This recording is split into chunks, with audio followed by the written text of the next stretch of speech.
Hindi. Grand master किमियागर के लिए बिजली की आपदा को सहन करना सामान्य नहीं है। अनुवादक हेनी ट्रांसलेशन, संपादक हेनी ट्रांसलेशंस। बिजली की 3 चमकें भयानक थीं। उनकी शक्ति ने वहां उपस्थित सभी लोगों को चकित कर दिया। वांग टेंग तब दंग रह गया जब उसने 3 बिजली चमकती देखी। बकवास 173। वांग टेंग ने अनियंत्रित रूप से कोसा, लेकिन उसे याद आया कि उसने 3 नौसार आत्मा जमा देने वाली गोलियां बनाई थीं, इसलिए बिजली के 3 बोल्ट होने का मतलब समझ में आया। 3 बिजली के बोल्टों से कौन डरता है? वांग टेंग की नजर तेज हो गई। वह वहीं गायब हो गया और बिजली की चमक की ओर उड़ चला। ये ग्रैंडमास्टर क्या कर रहे हैं? रुको, क्या वह बिजली को व्यक्तिगत रूप से प्राप्त करने जा रहा है? ये ग्रैंडमास्टर बहुत भयंकर है। नीचे बैठे दर्शक जब इस दृश्य को देख रहे थे तो वे अचंभित रह गए और लगभग सदमे से चीखने लगे। ग्रैंडमास्टर हुआ युआन भी दंग रह गए। उनके चेहरे पर बहुत बड़ा बदलाव आया। ग्रैंडमास्टर वांग टेंग बहुत लापरवाह हैं। एक कीमियागर होने के नाते वे व्यक्तिगत रूप से बिजली की आपदा का विरोध कैसे कर सकते हैं? ग्रैंडमास्टर हेरोल्ड चिंतित हो गए। जल्दी करो, गठबंधन की रक्षा व्यवस्था तैयार करो। जब भी कुछ गलत हो तो उसे तुरंत सक्रिय कर दो, ग्रैंडमास्टर हुआ युआन चिल्लाया। सेकेंडरी करियर एलायंस के पास अपनी खुद की रक्षा व्यवस्था थी। एलायंस में कई ग्रैंडमास्टर थे, इसलिए वे कभी कभी डैन या हथियार बनाते समय बिजली की आपदाओं को आकर्षित करते थे। अगर उनके पास कुछ सुरक्षात्मक उपाय नहीं होते तो एलायंस बिल्डिंग बिजली से होने वाले नुकसान का सामना नहीं कर पाती। इसके अलावा कीमियागरों और लोहारों की मार्शल आर्ट की साधना आमतौर पर काफी कम थी। उन्हें सिर्फ बिजली की आपदा का विरोध करने के लिए कहना उन्हें मौत के मुंह में भेजने जैसा था। इसलिए उन्हें रक्षा पंक्ति पर निर्भर रहना पड़ता था। गठबंधन के कर्मचारी व्यूह रचना तैयार करने चले गए। अब तक वांग टेंग बिजली की पहली चमक तक पहुंच चुका था। एक चमकदार बल की चमक उसके शरीर को घेर रही थी, जैसे वह एक छोटे सूरज की तरह आसमान में उड़ रहा हो। फिर उसने आकाश में एक मुक्का मारा। अल्टिमा की 4थी स्तर की ताकत। एक विशाल मुट्ठी की आभा ने बिजली के 3 बोल्टों को तोड़ दिया। एक धमाका। तुरंत ही आसमान में एक बहुत बड़ा विस्फोट हुआ। टक्कर के स्थान पर चांदी की बिजली की छोटी छोटी चिंगारियां चमक उठीं, जैसे आसमान में पतले चांदी के सांप बिखर रहे हों। यह एक भयावह दृश्य था। लेकिन बिजली के 3 बोल्ट तितर बितर नहीं हुए। उन्होंने मुट्ठी की आभा को दूर फेंक दिया और वांग टेंग पर और भी अधिक क्रूरता से हमला करना शुरू कर दिया। दोबारा वांग टेंग की आंखों में एक तेज चमक उठी। उसने बिजली से बेखौफ होकर और घूंसे बरसाए। कुछ ही सांसों में उसने 10 से ज्यादा घूंसे बरसाए। Boom boom boom. घूंसों से हिंसक बल फूट पड़ा। बिजली के 3 बोल्ट हवा में ही रुक गए। वे अब 1 इंच भी आगे नहीं बढ़ सकते थे। घूंसे के प्रहार से वे फट गए और आसमान में चिंगारी बन गए। वांग टेंग ने टिमटिमाती रोशनी में नहाया और अपने शरीर को मजबूत करने के लिए चुपचाप अपनी लीटिंग काया को सक्रिय किया। इस पृष्ठभूमि ने उसे बिजली के देवता जैसा बना दिया। 2 नीचे खड़े लोग आश्चर्यचकित थे। क्या ये कोई ग्रैंडमास्टर कीमियागर है? क्या उन्होंने यह नहीं कहा कि कीमियागर सभी कमजोर होते हैं? NOWELLBJAN.CO। ये ग्रैंडमास्टर इतना शक्तिशाली क्यों है? ग्रैंडमास्टर हुआ युआन और अन्य लोग अचंभित रह गए। वे इस वास्तविकता को स्वीकार नहीं कर सके। दुनिया के बारे में उनका नजरिया टुकड़ों में बिखर गया। ग्रैंडमास्टर हुआ युआन, क्या हमें अभी भी रक्षा व्यूह को सक्रिय करने की आवश्यकता है? कर्मचारियों ने विचलित होकर पूछा। 1 अभी नहीं। ग्रैंडमास्टर हुआ युआन ने अपना संयम वापस पाया और एक अजीब भाव के साथ अपने हाथ हिलाए। क्या उसे सरनी की जरूरत है? उसने जो क्षमता प्रदर्शित की उससे वह संभवतः अकेले ही इस बिजली आपदा को संभाल सकता था। यह अप्रत्याशित था। ग्रैंडमास्टर वांग टेंग की मार्शल आर्ट साधना भी काफी उच्च है। जी युवानकिंग ने बड़बड़ाया। ग्रैंडमास्टर किर्टन के होठों के कोने कांप रहे थे। उसने बिजली की आपदा से सीधे लड़ने की हिम्मत की। उसकी साधना न केवल बहुत ऊंची थी, बल्कि बहुत ऊंची थी। उसे इस शक्तिशाली व्यक्ति को अपमानित नहीं करना चाहिए। 1 ग्रैंडमास्टर अल्फ्रेड ने गहरी सांस ली और अपने पीछे खड़े फैन तेनिंग को घूरकर देखा। उन्हें गुस्सा आ रहा था कि फैन तेनिंग ने वांग टेंग का सही परिचय नहीं दिया। अगर उन्हें पता होता कि सामने वाला इतना ताकतवर है तो वे उसके साथ बदतमीजी से पेश नहीं आते। फैन तेनिंग को लगा कि उसके साथ अन्याय हुआ है। वह जानता था कि वांग टेंग शक्तिशाली है, लेकिन वह नहीं जानता था कि वह पहले से ही इस मुकाम पर है। ये बिजली की आपदा थी। हर कोई इसे दूर नहीं कर सकता। सामान्य लोग ऐसा कभी नहीं कर पाएंगे। धमाका। पहली बिजली के नष्ट हो जाने के बाद आसमान में काले और घने बादल फिर से इधर उधर होने लगे। ऐसा लग रहा था कि वे एक और अधिक शक्तिशाली बिजली गिराने की तैयारी कर रहे हैं। दरार। अचानक एक कान फाड़ देने वाला धमाका हवा में गूंज उठा। काले बादल दो टुकड़ों में फट गए। 3 बिजली के बोल्ट, जो पहले से दोगुने मोटे थे, दरार से नीचे गिरे और चांदी के बिजली के ड्रैगन की तरह 3 डैन की ओर बढ़े। हालांकि वांग टेंग बीच में खड़ा था, इसलिए ऐसा लग रहा था कि वे उस पर हमला कर रहे थे। वांग टेंग की हरकतें सरल थीं। हालांकि बिजली की चमक पहले से ज्यादा तेज थी, फिर भी वह शांत रहा।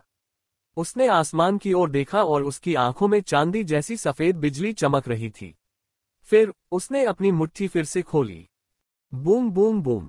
उसके हमले में कोई अंतर नहीं था। वही भयानक मुट्ठी की आभा बिजली के बोल्टों की ओर बढ़ रही थी। अगर एक मुक्का काफी नहीं होता तो वह 2 मुक्के मारता। अगर 2 मुक्के काफी नहीं होते तो वह 3 मुक्के मारता। स्वर्ग और पृथ्वी की शक्ति, मैं तुम्हें किसी भी अन्य प्रतिद्वंद्वी की तरह नष्ट कर दूंगा। इस बार वांग टेंग ने 20 से ज्यादा घूंसे छोड़े, इससे पहले कि बिजली के बोल्ट गिर पड़े। दृश्य भले ही वही था, लेकिन लोगों के दिलों में घबराहट और भी बढ़ गई। भयंकर। वह अत्यंत भयंकर था। एक कीमियागर ने बिजली की आपदा पर काबू पाने के लिए अपनी मुट्ठी का इस्तेमाल किया। यह शायद ग्रैंडमास्टर्स के जीवन का सबसे आश्चर्यजनक दृश्य था। इसने दुनिया के प्रति उनके नजरिए को पूरी तरह बदल दिया। क्या एक कीमियागर इतना शक्तिशाली हो सकता है? इस क्षेत्र में अभी अभी प्रवेश करने वाले कई कीमियागर वांग टेंग के कार्यों से प्रबुद्ध हो गए थे। उनकी आंखें चमक रही थीं। धमाका।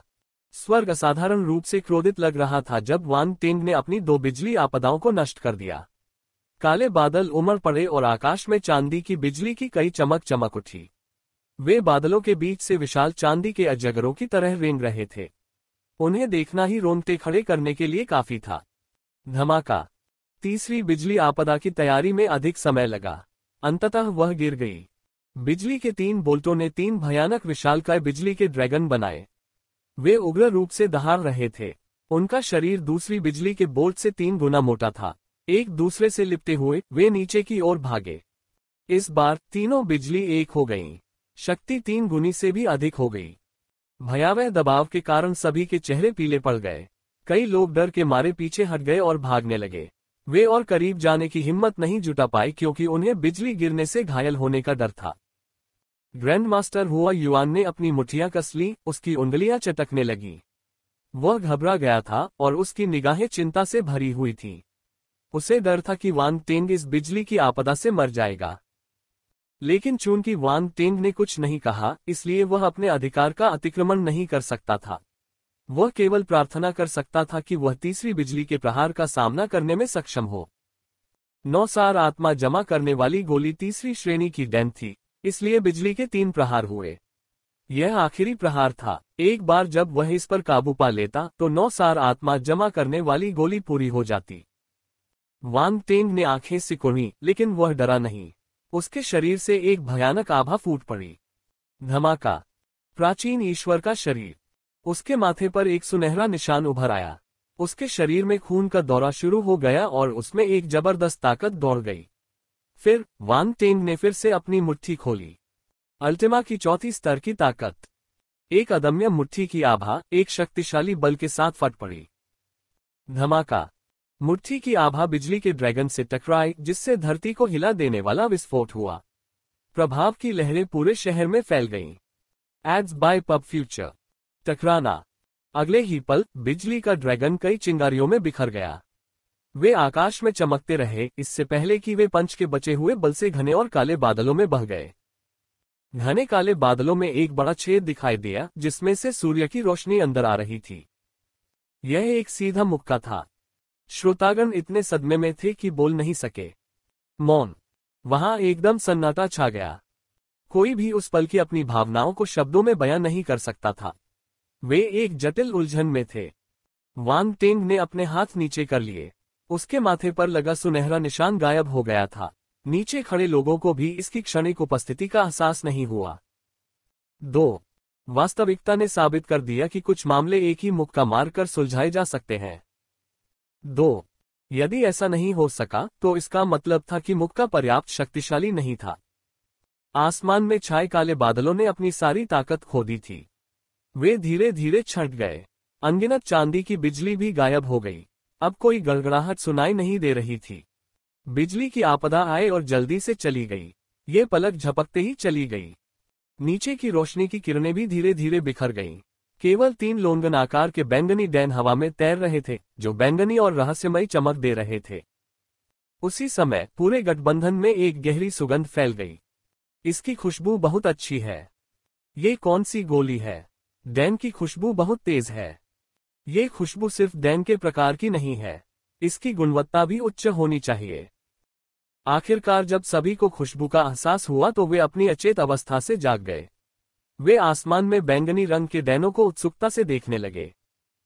हालांकि वान टेंग ने उन्हें ज्यादा देर तक देखने का मौका नहीं दिया। उसने अपना हाथ हिलाया और अपनी आध्यात्मिक शक्ति से तीनों डैन को खींच लिया।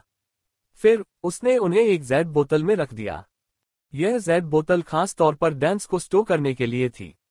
इससे इसकी प्रभावकारिता सुनिश्चित हो सकती थी। वह चला गया और सबकी नजरों से ओझल हो गया।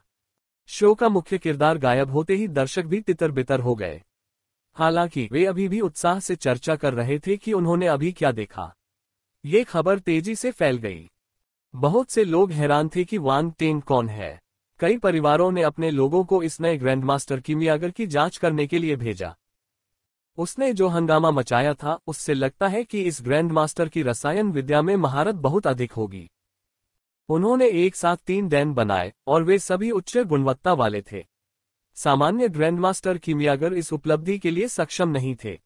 वान टेंग को पता था कि उसने शहर में हंगामा मचा दिया है, इसलिए उसने दान को अपने पास रखने के बाद किसी भी दुर्जय योद्धा से मिलने से बचने के लिए वहां से चला गया, जो भड़काने वाले की तलाश में आया था। वह नहीं चाहता था कि वे उसकी पृष्ठभूमि का पता लगाएं। सेकेंडरी करियर एलायंस में ग्रैंडमास्टर हुआ युआन और अन्य लोग मूल्यांकन कक्ष में वापस आ गए थे। वे वान टेंग से मिले।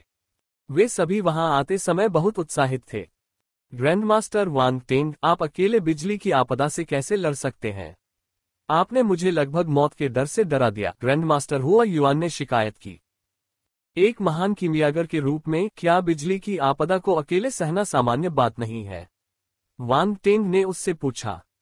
उसका जवाब सुनकर सभी लोग अचंभित रह गए। वे अवाक रह गए। यह एक दुखद कहानी है। अनुवादक हेनी ट्रांसलेशन, संपादक हेनी ट्रांसलेशंस। सामान्य ग्रैंडमास्टर्स उलझन में थे। क्या किसी किमियागर के लिए अकेले बिजली की आपदा का विरोध करना सामान्य बात थी? किसी ने उन्हें ये क्यों नहीं सिखाया? क्या उन्होंने गलत चीजें सीखी? क्या किमियागरों को अपने भौतिक शरीर को प्रशिक्षित करना चाहिए और अपनी मार्शल आर्ट साधना को बढ़ाना चाहिए ताकि वे बिजली की आपदा का सामना कर सकें? ग्रैंडमास्टर हुआ युआन, ग्रैंडमास्टर हेरोल और ग्रैंडमास्टर किर्टन ने महसूस किया कि उन्हें अपने क्षेत्र को फिर से समझने की जरूरत है। ग्रैंडमास्टर वान टेंग, आप वाकई। ग्रैंडमास्टर हुआ युआन हंसी और आंसू के बीच फंस गए।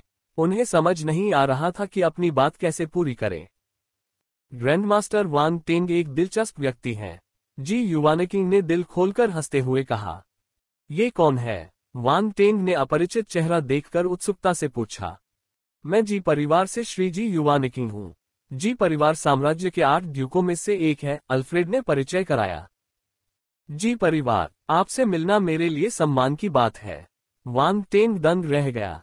उसने नहीं सोचा था कि वह यहाँ एक और शक्तिशाली गुट से मिलेगा। सिंक्लेमन का परिवार भी 8 ड्यूक में से एक था। अभी कुछ समय ही बीता था कि वह एक और परिवार से मिल चुका था। क्या उन्होंने यह नहीं कहा था कि ये सभी शक्तिशाली परिवार अत्यंत रहस्यमय थे? इतने कम समय में ही वह 2 लोगों से क्यों मिला? दोनों ने भी उससे बातचीत की। ग्रैंडमास्टर वान टेंग, मैं इसलिए आया हूं क्योंकि मैं आपसे 9 सार आत्मा जमा देने वाली गोली खरीदना चाहता हूं। जी युवानकिंग ने सीधा कहा। 9 सार आत्मा जमने वाली गोली खरीदें? वान टेंग आश्चर्यचकित था। उसे आखिरकार जी युवानकिंग का इरादा पता चल गया। श्री जी युवानकिंग, आपको कैसे पता कि मैं 9 सार आत्मा जमने वाली गोली को परिष्कृत कर रहा था? जी युवानकिंग ने बताया कि क्या हुआ था। तो यह वही ग्रैंड मास्टर है जिससे मुझे ये नुस्खा मिला था। वान टेन को ज्ञान की प्राप्ति हुई। उसने ग्रैंड मास्टर किर्टन की ओर अजीब नजर से देखा। उसने सोचा भी नहीं था कि वह इतना भाग्यशाली होगा। एक यादृच्छिक नुस्खा जो उसने उठाया था, वह जी परिवार जैसी बड़ी मछली को पकड़ने में सक्षम था। सचमुच वह भाग्यदेवी का पुत्र था। Ads by PubFuture. वान टेन का भाग्य गुण एक सामान्य व्यक्ति की तुलना में बहुत अधिक था, इसलिए यह महत्वपूर्ण समय के दौरान चुपचाप अपना प्रभाव दिखाता था। दुर्भाग्य से लिटिल जी ये से अलग होने के बाद उसे कभी भी कोई अन्य भाग्य गुण बुलबुला नहीं मिला। ग्रैंडमास्टर वान टेन, क्या आप हमें 9 सार आत्मा जमाव गोलियों पर एक नजर डालने की अनुमति दे सकते हैं? ग्रैंडमास्टर किर्टन ने पूछा। अगर वह कहे कि उसे कुछ भी महसूस नहीं हुआ तो वह झूठ बोल रहा होगा। वान टेन ने न केवल जी परिवार से दोस्ती करने का मौका छीन लिया, बल्कि उसने 9 एसेंस सोल कॉन्जीलिंग पिल बाजार पर अपना एकाधिकार भी तोड़ दिया। अगर ऐसा होता तो उससे अच्छा लगता। हालांकि वान टेन के डैन की गुणवत्ता उससे बेहतर थी। वह 20 तक नहीं पहुंचा था और पहले से ही 2 क्षेत्रों में ग्रैंडमास्टर होने की पुष्टि हो चुकी थी। यहां तक कि एक संभावना ये भी थी कि वह ट्रिपल फील्ड ग्रैंडमास्टर था। वान टेन की तुलना में वह मिट्टी के ढेर की तरह था। ग्रैंडमास्टर किर्टन को यकीन नहीं हुआ। वह देखना चाहते थे कि वान टेन के डांस की गुणवत्ता कितनी अच्छी है, ताकि वह उनके बीच का अंतर जान सके। ये सही है ग्रैंडमास्टर वान टेन, इसे बाहर निकालिए। हम सभी बहुत उत्सुक हैं। ग्रैंडमास्टर हुआ युआन ने सहमति जताई। वान टेन ने सिर हिलाया। उसने 9 सार आत्मा जमा देने वाली गोलियों वाली बोतल निकाली और उसे अपनी हथेली पर रख लिया। ग्रैंडमास्टर किमियागर उसके चारों ओर इकट्ठा हो गए और तीनों बैंगनी डैनों को गौर से देखने लगे। क्या आप सभी गोलियों की सतह पर 10 पैटर्न देख रहे हैं? ग्रैंडमास्टर हुआ युआन की अभिव्यक्ति बदल गई और उन्होंने आश्चर्य से कहा। बैंगनी रंग के डैन की सतह पर 10 हरे रंग के पैटर्न थे जो 9 दरारों को आपस में जोड़ रहे थे। तीनों डैन में एक जैसे पैटर्न थे।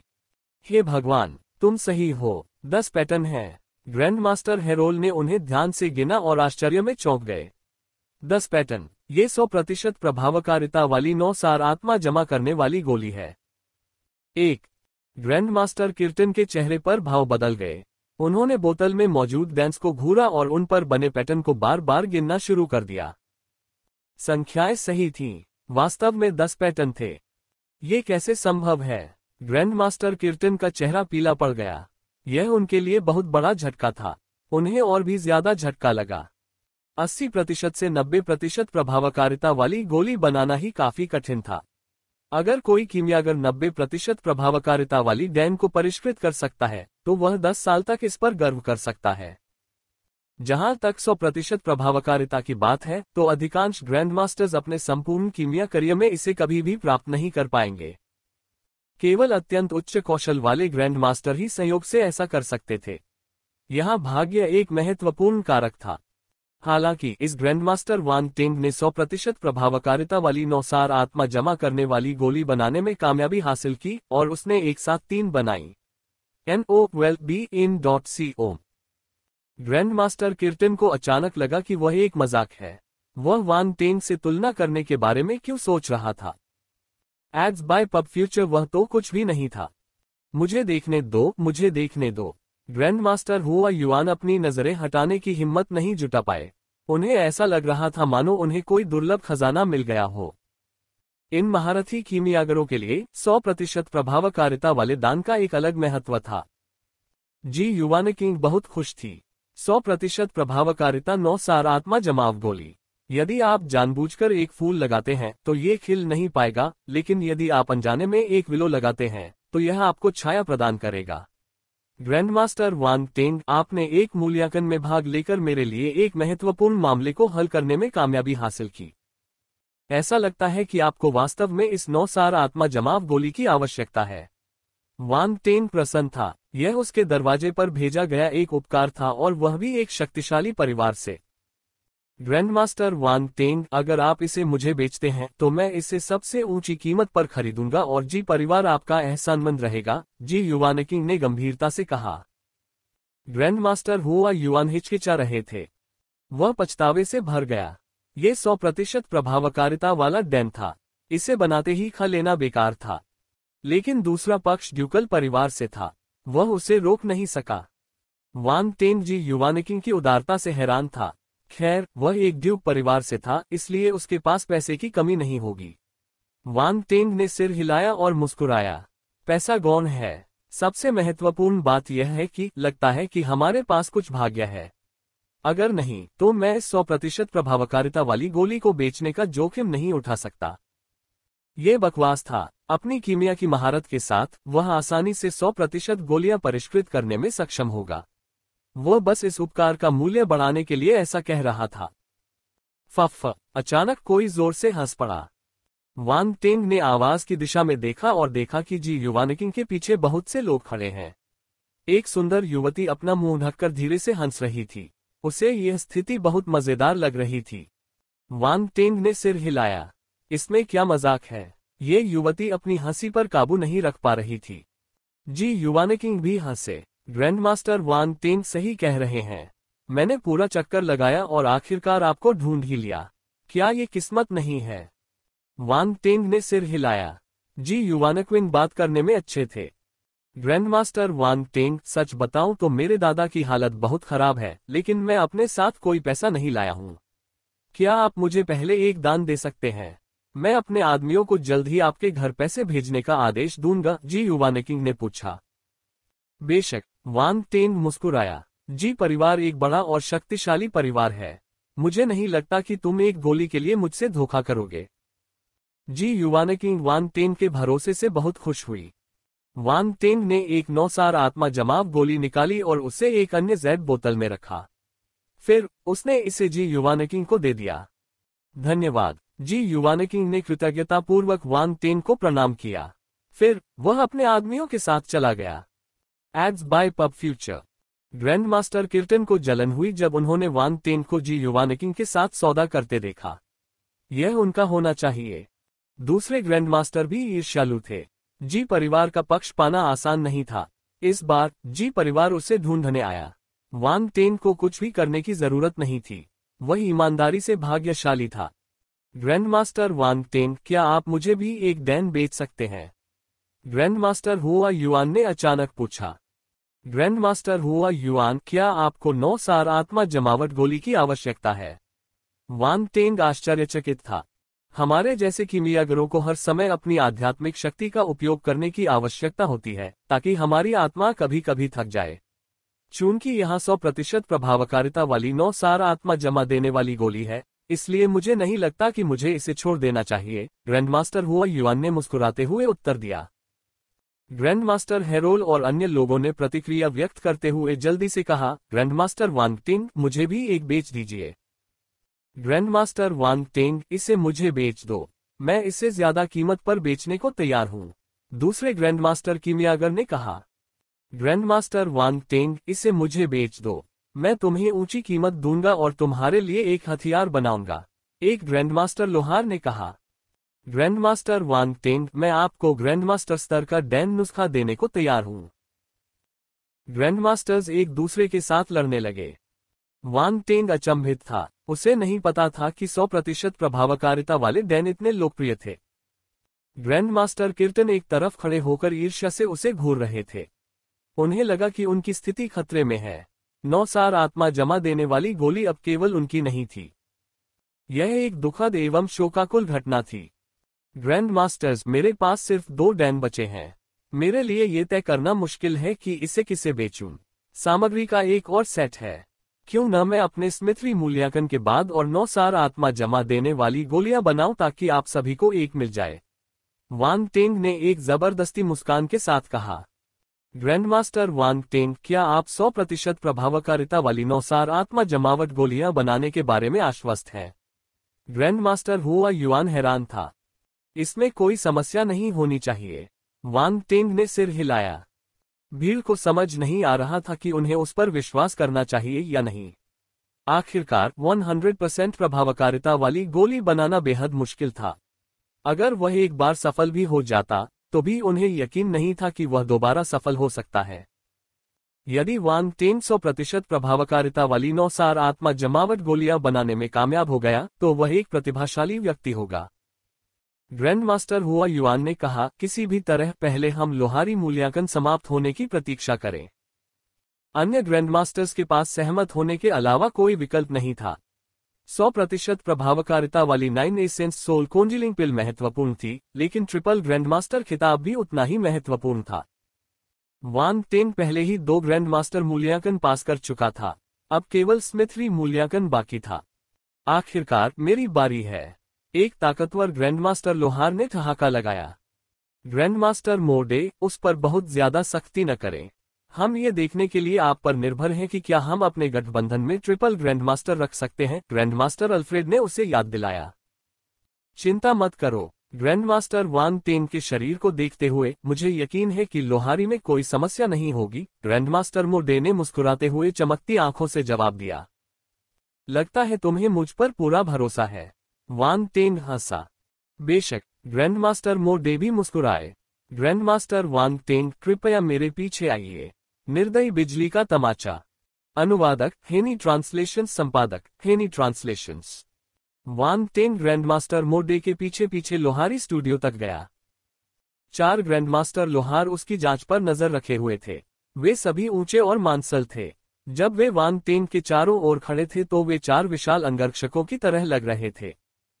उनके रवैये से उन्हें ऐसा महसूस हुआ जैसे वे भी अंगरक्षकों से घिरे हुए हैं। ये 4 ग्रैंडमास्टर लोहार बहुत ही दयालु थे। वे थोड़े सावधान भी लग रहे थे। वे उसे किसी खजाने की तरह मानते थे, उन्हें डर था कि कहीं वे न देख ले तो वह भाग न जाए। ट्रिपल ग्रैंडमास्टर खिताब। एक बार जब वान टेन ने स्मिथरी मूल्यांकन पास कर लिया तो वह ट्रिपल फील्ड ग्रैंडमास्टर बन जाएगा। 10 लाख सालों में सिर्फ एक ट्रिपल फील्ड ग्रैंडमास्टर ही कभी सामने आया है। ये समझा जा सकता था कि क्यों महागुरु लोहार उसके साथ इतना अच्छा व्यवहार कर रहे थे। चारों ग्रैंडमास्टरों के साथ बातचीत करते हुए वान टेन ने अपनी बिजली आपदा के दौरान हुए लाभों की गिनती की। उसके भौतिक शरीर को प्रशिक्षित करने के अलावा बिजली की आपदा ने उसके लिए कुछ विशेष बुलबुले भी प्रदान किए। नक्षत्र बल बिजली तारांकन 1250। स्वर्ग पृथ्वी आपदा बिजली 50। नक्षत्र बिजली बल के 1250 अंक थे, जिससे वान टेन की बिजली बल में वृद्धि हुई। Ads by PubFuture. उनका नक्षत्र बिजली बल वर्तमान में 5वें स्तर के ग्रह चरण में था। 1250 एक बड़ी संख्या नहीं थी, लेकिन बिजली आपदा के दौरान यह एक अप्रत्याशित लाभ था। इसे न लेना बर्बादी होगी। दूसरे लोग बिजली गिरने की घटना से घबरा जाते हैं, लेकिन उसके पास बुलबुले थे। उसे बस इसके बारे में सोचकर अच्छा लग रहा था। बेशक, नक्षत्र बिजली बल मुख्य लाभ नहीं था। महत्वपूर्ण विशेषता दूसरे बुलबुले में थी, स्वर्ग पृथ्वी आपदा बिजली। ये बहुत बड़ा आश्चर्य था। जब उसने बिजली की आपदा पर काबू पाया तो उसे बिजली की आपदा विशेषता बुलबुला मिला। उसने सोचा कि अगर स्वर्ग को इस बारे में पता चल जाए तो क्या वह उसे मारने के लिए 99 बिजली के बोल्ट छोड़ देगा। यद्यपि 50 अंक काफी कम थे, फिर भी वान टेन एक नई विशेषता हासिल करने में सफल रहे। उसके मन में बिजली की एक चांदी जैसी चमक खुशी से नाच रही थी। वह आगे पीछे घूम रही थी और यहां तक कि एमरल्ड ग्लेज्ड फ्लेम और पवित्र ज्वाला को भड़काने के लिए दौड़ी भी। वह लपटों के चारों ओर चक्कर लगाते हुए लगातार चिंगारियां छोड़ रही थी। एक सौभाग्य से वान टेन ने विशेषता बुलबुला उठाकर बिजली का ये बोल्ट प्राप्त किया। इसने स्वचालित रूप से उसे अपने स्वामी के रूप में पहचान लिया, इसलिए इसने उसकी चेतना में कहर नहीं मचाया। यदि ऐसा नहीं होता तो उसकी आत्मा तुरंत नष्ट हो सकती थी। NOWELLBEIN.CO। डार्क फ्लेम को भी इसी प्रकार का उपचार प्राप्त हुआ। विपत्ति बिजली की चमक को डार्क फ्लेम पसंद नहीं आया। जैसे ही वह पास आए, वह हिंसक हो गई। वान टेन को लगा कि विपत्ति बिजली एक उपद्रवी छोटे बच्चे की तरह है। उसने डार्क फ्लेम पर अपनी चिंगारियां फेंकी और उसे पीटना चाहा। डार्क फ्लेम को भी धमकाना आसान नहीं था। यह थोड़ा छोटा हो सकता है, लेकिन आपदा बिजली भी उसी आकार की थी। डार्क फ्लेम आपदा बिजली से डरता नहीं था। इसने अपनी लपटों से एक जीप बनाए इस बदमाश को बुझाने की कोशिश की। जब वान टेन ने उनकी स्थिति देखी तो उसने जल्दी से उन्हें अलग कर दिया। अतीत में पवित्र ज्वाला और अंधकार ज्वाला के बीच भी यही स्थिति हुई थी। प्रकाश और अंधकार कभी एक ही रेखा पर नहीं थे। अगर वह उन्हें 2 अलग अलग कोनों में नहीं रखता तो वे सामंजस्यपूर्ण रूप से अस्तित्व में नहीं रह पाते। इस प्रकार वह ऐसी लड़ाइयों में काफी अनुभवी थे और असाधारण रूप से शांत रहते थे। Ads by PubFuture. विपत्तिपूर्ण बिजली को हटाने के बाद वान टेन को इस साथी का अध्ययन करने का मौका मिला। जितना अधिक वह इसे देखता उतना ही उसे यह पसंद आता। ये स्वर्ग पृथ्वी आपदा बिजली थी। ये भले ही सबसे निम्न श्रेणी की विपत्ति बिजली थी, लेकिन फिर भी यह विपत्ति बिजली ही थी। सामान्य बिजली की तुलना इससे नहीं की जा सकती थी। वान टेंग ने व्यक्तिगत रूप से बिजली की आपदा की शक्ति का अनुभव किया था। हालांकि वह इसे नष्ट करने में कामयाब रहा, लेकिन फिर भी यह उसके लिए मुसीबत बन गया, जबकि वह पहले से ही इतना शक्तिशाली था। इससे साबित हुआ कि बिजली का ये बोल्ट असाधारण था। यह अच्छी चीज है। वान टेंग बहुत खुश था। उसने विपत्ति की बिजली को सांत्वना दी। जब उसने उसे डार्क फ्लेम से खींचा तो वह थोड़ा अनिच्छुक लग रहा था। यह विपत्ति बिजली कोई जीवित इकाई नहीं थी, लेकिन इसमें बुद्धि का एक छोटा सा संकेत था। पन्ना, चमकीली लौ, पवित्र लौ और विपत्ति बिजली सभी में बुद्धि थी। यही बात उन्हें असाधारण बनाती थी। आज्ञाकारी बनो। मैं और अधिक विपत्ति बिजली खोजूंगा और सुनिश्चित करूंगा कि तुम और अधिक मोटी और मोटी हो जाओ। वान टेंग ने अपनी आध्यात्मिक शक्ति से एक अदृश्य हाथ बनाया और विपत्ति बिजली के बोल्ट को थपथपाया। एक विपत्तिजनक बिजली ने अपनी खुशी प्रदर्शित करने के लिए तुरंत कुछ चिंगारियां छोड़ी। हा। वान टेंग अपने मन में हंसने से खुद को रोक नहीं सका। ग्रैंडमास्टर वान टेंग, हम यहाँ हैं। ग्रैंडमास्टर मो डे की आवाज ने वान टेंग को वास्तविक दुनिया में वापस खींच लिया। वे एक कमरे में दाखिल हुए जो एक लोहारखाने के स्टूडियो जैसा लग रहा था। यहाँ बहुत से औजार और सुविधाएं थीं। लोहारों को कीमियागरों या रून मास्टरों से ज्यादा औजारों की जरूरत होती है। पहले वाले को सिर्फ भट्टी की जरूरत होती है, जबकि दूसरे वाले को सिर्फ रून पेन की। ये स्मिथरी स्टूडियो QYE-63 अंतरिक्ष यान के स्टूडियो से अधिक उच्च श्रेणी का था। Ads by PubFuture. Grandmaster Wan Teng, आपको इस मूल्यांकन के लिए बस एक ग्रैंडमास्टर स्तर का हथियार बनाने की जरूरत है। क्या आपके पास कोई ऐसा हथियार है जिसे आप बनाना चाहते हैं? ग्रैंडमास्टर मो डे ने पूछा। अगर आपके पास नहीं है, तो गठबंधन एक ग्रैंडमास्टर स्तर के हथियार के लिए ड्राइंग और निर्देश तैयार कर सकता है। हर प्रतिभागी को ऐसा ही व्यवहार मिलता है। ओह! वान टेंग की आंखें चमक उठी। वह समझ गया। इसमें कोई आश्चर्य नहीं कि जब उन्होंने रून मूल्यांकन और कीमिया मूल्यांकन लिया तो उन्हें कई चीजें मुफ्त में दी गईं। रून मूल्यांकन के दौरान उन्हें 3 ग्रैंडमास्टर स्तर की रून सरणियां उपहार में दी गईं और उनके दान के लिए सामग्री भी मुफ्त थी। वे दोनों ही कीमती थीं और बहुत पैसे की कीमत की थीं। क्या मैं हथियारों को देख सकता हूं? वान टेंग ने पूछा। बिल्कुल। ग्रैंडमास्टर मो डे मुस्कुराए। उन्होंने अपने दाहिने हाथ से टेबल को हल्के से थपथपाया और वान टेंग के सामने एक स्क्रीन दिखाई दी। उस पर सभी तरह की अजीबोगरीब दिखने वाली चीजें प्रदर्शित थीं, जिनमें लंबी तलवारें, धनुष, विशाल कुल्हाड़ियां और बहुत कुछ शामिल था। उनकी सभी शैलियां अलग अलग थीं। ग्रैंडमास्टर मो डे ने कहा, ये सभी ग्रैंडमास्टर स्तर के हथियार हैं। आप पहले इन्हें देख सकते हैं। वान टेंग ने सिर हिलाया और जल्दी से सामान को देखा। उसने केवल तलवारों और ब्लेडों पर एक नजर डाली क्योंकि उनमें कोई विशेष गुण नहीं था, भले ही वे उच्च गुणवत्ता के थे और ग्रैंडमास्टर स्तर के थे। इस प्रकार उन्होंने उन पर अधिक ध्यान नहीं दिया। स्क्रीन को अपनी उंगली से स्क्रॉल किया जा सकता था। ब्रह्मांड बहुत उन्नत था, सब कुछ सुविधाजनक था। वान टेंग ने एक एक करके पन्ने पलटे और जल्द ही वह आखिरी पन्ने पर पहुंच गया। ग्रैंडमास्टर्स ने एक दूसरे की तरफ देखा। क्या वह इन सभी ग्रैंडमास्टर स्तर के हथियारों से असंतुष्ट था? उसी समय वान टेंग की नजर एक अत्यंत अनोखे हथियार पर पड़ी। यह एक चौकोर मुहर थी। ये बैंगनी और सुनहरे रंग की थी और इस पर बिजली के पैटर्न और जानवरों की आकृतियां बनी हुई थीं। एक बिजली का तमाचा। नीचे एक संक्षिप्त परिचय दिया गया था। बिजली तत्व आध्यात्मिक गतिज हथियार। यदि आप इस पर संबंधित रून उकेरते हैं तो आप इसे बड़ा या छोटा कर सकते हैं। इसमें बिजली की ऊर्जा होती है और आप इसे आध्यात्मिक गतिज का उपयोग करके बाहर फेंक सकते हैं। ये बहुत भारी है और बिजली भी छोड़ सकता है। यह एक बहुत शक्तिशाली हथियार है। नोट: यह एक क्रूर हथियार है। इसका उपयोग किसी के माथे पर थप्पड़ मारने के लिए किया जाता है। जिस व्यक्ति को थप्पड़ मारा जाएगा, वह खून से लथपथ होकर मरेगा। कृपया इसका सावधानी से उपयोग करें। इसका सावधानी से उपयोग करें। टिल्ड। अंत तक पढ़ते पढ़ते वान टेंग का चेहरा अजीब हो गया। किसी कारण से उसके हाथों में थोड़ी खुजली होने लगी। अनुवादक हेनी ट्रांसलेशंस, संपादक हेनी ट्रांसलेशंस। ग्रैंडमास्टर मो दे तब दंग रह गए जब उन्होंने वान टेन की नजर बिजली के थप्पड़ पर रुकते हुए देखी। ग्रैंडमास्टर वान टेन, क्या आप इस लाइटनिंग स्लैब को बनाने की योजना बना रहे हैं? ग्रैंडमास्टर मो डे ने आश्चर्य से कहा। मुझे लगता है कि यह बिजली का झटका मेरे भाग्य में है। वान टेन हंसा। उसके दिमाग में एक अजीब विचार ने जड़ जमा ली। वह अपनी उत्तेजना को दबा नहीं सका। लेकिन सच बताऊं तो इस हथियार को बनाने में थोड़ी कठिनाई होती है।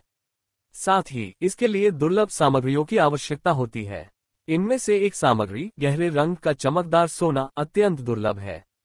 मैंने इसे अपने पूरे जीवन में केवल 2 बार देखा है। यही कारण है कि इस लाइटनिंग स्लैब को अंतिम पृष्ठ पर रखा गया था, ग्रैंडमास्टर मो डे ने असहाय स्वर में कहा। ये सही है। ग्रैंडमास्टर वान टेन, गहरे वजन का चमकदार सोना बहुत दुर्लभ है। हमारे पास गठबंधन में यह नहीं है, एक और ग्रैंडमास्टर लोहार ने कहा। काले वजन का चमकदार सोना।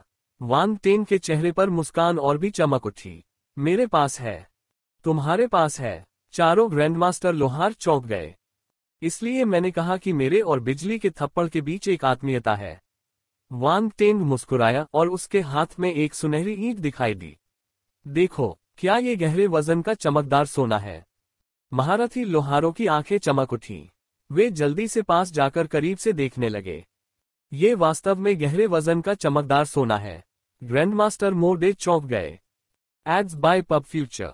ग्रैंडमास्टर जियाओ गाओफेंग ने कहा, इसके वजन के आधार पर मुझे लगता है कि यह लाइटनिंग स्लैब बनाने के लिए पर्याप्त है। यह एक और ग्रैंडमास्टर लोहार था। वह एक इंसान था और वह अपने हाथ में सोने की ईंट का वजन कर रहा था। हा, ऐसा लगता है कि यह वास्तव में भाग्य है, बंदर जाति के एक अन्य ग्रैंडमास्टर लोहार ने कहा। ये ग्रैंडमास्टर बोके था। वह लंबा, मांसल और काला था, बिल्कुल एक काले बंदर की तरह। ग्रैंडमास्टर वान टेन, मुझे आपसे बहुत ईर्ष्या हो रही है। आपके पास दुर्लभ गहरे वजन का चमकदार सोना भी है, ग्रैंडमास्टर मो डे ने कहा। मैं भाग्यशाली था। वान टेन मुस्कुराया। वैसे तुमने इससे ईंट क्यों बनाई? आखिरी ग्रैंडमास्टर लोहार, ग्रैंडमास्टर गोंट भी एक इंसान ही थे। बोलते समय उनके चेहरे पर एक अजीब सा भाव था। मैं ईंट का आदी हो गया हूँ, वान टेन ने हंसते हुए कहा। मौन। चारों ग्रैंडमास्टर्स को आखिरकार समझ आ गया कि वान टेन ने लाइटनिंग स्लैब क्यों चुना। इसका इस्तेमाल ईंट की तरह ही होता है। खांसी। अब हमारे पास कोई सवाल नहीं है क्योंकि सारी सामग्री यहाँ है। मैं किसी से गठबंधन में उपलब्ध अन्य सामग्री एकत्र करने के लिए कहूंगा, ग्रैंडमास्टर मो डे ने कहा। ठीक है, धन्यवाद ग्रैंडमास्टर मो डे। वान टेन ने सिर हिलाया। Ads by PubFuture. आपका स्वागत है। ग्रैंडमास्टर मो डे मुस्कुराए और हाथ हिलाया। कुछ समय बाद कर्मचारियों ने लाइटनिंग स्लैब के लिए आवश्यक सामग्री स्मिथरी स्टूडियो में भेज दी। ग्रैंडमास्टर वान टेन, यदि आपके पास कोई अन्य प्रश्न नहीं है तो आप शुरू कर सकते हैं। ग्रैंडमास्टर मो डे ने सभी सामग्रियों के साथ अंतरिक्ष रिंग वान टेन को सौंप दी। वान टेन ने सिर हिलाया। उसने सारी सामग्री मेज पर रख दी। ओह ठीक है, एक और बात है। ग्रैंडमास्टर स्तर का हथियार बनाने से बिजली की आपदा भी आएगी। आपको तैयार रहना चाहिए, ग्रैंडमास्टर मो डे ने कहा। पहले तो उसे लगा कि बिजली की आपदा से लड़ते समय वान टेन कितना क्रूर था, ये देखने के बाद उसे कोई भी चेतावनी देना अनावश्यक था। हालांकि उसे याद आया कि यह उसका तीसरा आकलन था, इसलिए उसने अपनी बहुत सारी आत्मा और ऊर्जा समाप्त कर ली होगी। अंत में उसने फिर भी उसे चेतावनी देने का फैसला किया। उन्होंने वान टेन से पूछा था कि क्या उन्हें मानसिक शांति पाने के लिए कुछ समय आराम की जरूरत है, लेकिन उन्होंने उसे अस्वीकार कर दिया। वान टेन की अभिव्यक्ति थोड़ी बदल गई। ग्रैंडमास्टर स्तर का निर्माण करना बिजली की आपदा को भी आकर्षित करेगा। इसका मतलब है कि मैं और अधिक विपत्ति बिजली की विशेषताएं प्राप्त कर सकता हूं। मेरी विपत्ति बिजली का बोल्ट भी अधिक मजबूत हो सकता है। यह अच्छी बात थी। यही उनमें और दूसरों में अंतर था। आम लोग बिजली गिरने की आपदा के बारे में चिंतित होते, लेकिन वह इससे मिलने वाले लाभों के बारे में सोच रहा था। मैं नोट कर लूंगा। उसने ग्रैंडमास्टर मो डे को धन्यवाद दिया, याद दिलाने के लिए धन्यवाद। फिर उसने अपना ध्यान मेज पर रखी चीजों पर लगाया। उसका चेहरा गंभीर हो गया। ग्रैंडमास्टर स्तर के डैन बनाने के लिए आवश्यक सैकड़ों सामग्रियों की तुलना में हथियार बनाने के लिए बहुत कम सामग्रियों की आवश्यकता होती है। हालांकि यह कोई आसान काम नहीं था। वांग टेंग ने अपनी हथेली उठाई। उसके हाथ पर एक पन्ने की लौ उभर आई। उसके हाथ की एक लहर से पन्ना की लौ एक अग्नि ड्रैगन में बदल गई और लोहारी की मेज के नीचे आग के वेंट की ओर उड़ गई। यह मेज के नीचे जलने लगी। हरी लौ, ये तापमान, ये दिव्य ज्वाला है। चारों महारथी लोहार अचंभित रह गए। वे हैरानी से पन्ना की चमकीली लौ को घूर रहे थे। अपनी दृष्टि से वे स्वाभाविक रूप से बता सकते थे कि यह एक दिव्य ज्वाला थी। लोहारों को अपनी ढलाई के लिए आग की जरूरत थी। लोहारों के लिए आग उतनी ही महत्वपूर्ण थी जितनी कीमियागरों के लिए। इसलिए जब उन्होंने दिव्य लौ देखी तो उनकी आंखें लाल हो गईं। वे ईर्ष्या से भर गए। संक्षेप में, उनके चेहरे पर वही भाव थे जो उस समय थे जब महारथी कीमियागरों ने पन्ना चमकीली ज्वाला को देखा था। वांग टेंग ने उनकी बातों की अनदेखी की। ऐसा पहली बार नहीं हुआ था। उसने अपनी आध्यात्मिक शक्ति से धातु का एक टुकड़ा लपेटा और उसे आग में फेंक दिया। NOWELL-BE-IN.CO लौ के उच्च तापमान की मदद से धातु पिघलने लगी और तरल में बदलने लगी। ये लपटों में इधर उधर घूमने लगी। इसके बाद वांग टेंग ने उन्हें परिष्कृत करने के लिए अन्य सामग्रियां भी इसमें डाल दी। उन्होंने लौ को 10 से ज्यादा भागों में बांट दिया। हर भाग ने एक पदार्थ को घेर लिया। उनमें से किसी ने भी एक दूसरे को प्रभावित नहीं किया। बहुत जल्द ही केवल 2 सामग्रियां ही बचीं। एक गहरे वजन का चमकदार सोना था और दूसरा बैंगनी क्रिस्टल था। ये क्लाउड लाइटनिंग क्रिस्टल था। अनुवादक हेनी ट्रांसलेशन, संपादक हेनी ट्रांसलेशंस।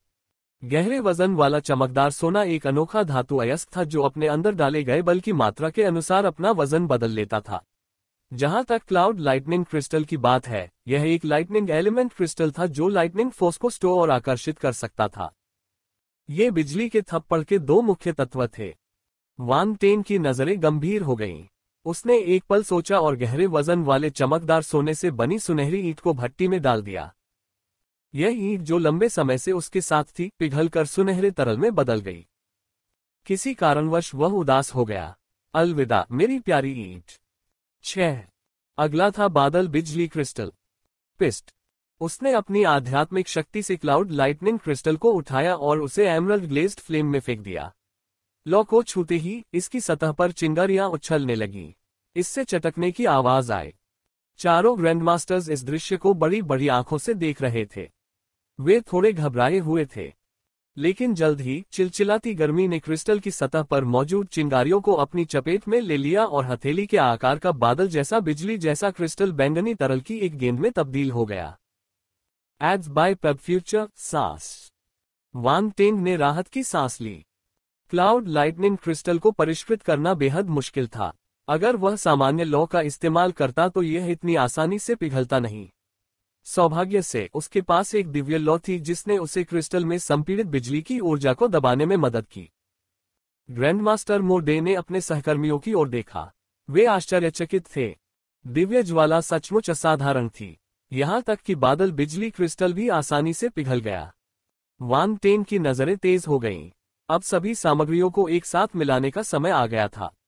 उसने अपनी आध्यात्मिक शक्ति को नियंत्रित किया और सभी अन्य सामग्रियों को गहरे वजन वाले चमकदार सोने के तरल रूप में डाल दिया। पूरी प्रक्रिया के दौरान वे असाधारण रूप से सावधान थे। हर एक कदम और सामग्री का अनुपात नियमानुसार था। हालांकि डैन बनाने की तुलना में ये प्रक्रिया सरल थी। आखिरकार इसमें कम सामग्री का इस्तेमाल होता था। कुछ समय बाद सभी पदार्थ गहरे वजन वाले चमकदार सोने में विलीन हो गए, लेकिन इसका रंग अभी भी सोना ही था। कोई बदलाव नहीं हुआ। अंत में वांग टेंग ने अपनी नजर क्लाउड लाइटनिंग क्रिस्टल के तरल रूप पर घुमाई। उसके विचारों के साथ लिक्विड क्रिस्टल धीरे धीरे लिक्विड गोल्ड के करीब पहुंच गया, जो सभी अन्य अवयवों के साथ विलीन हो गया था। हिस हिस हिस। एक तीखी फुफकार की आवाज लगातार सुनाई दे रही थी। बादल बिजली के क्रिस्टल को काले वजन वाले चमकदार सोने से घृणा हो रही थी। वे एक ठहराव पर थे। वांग टेंग ने नहीं सोचा था कि इन 2 सामग्रियों को एक साथ मिलाना इतना मुश्किल होगा।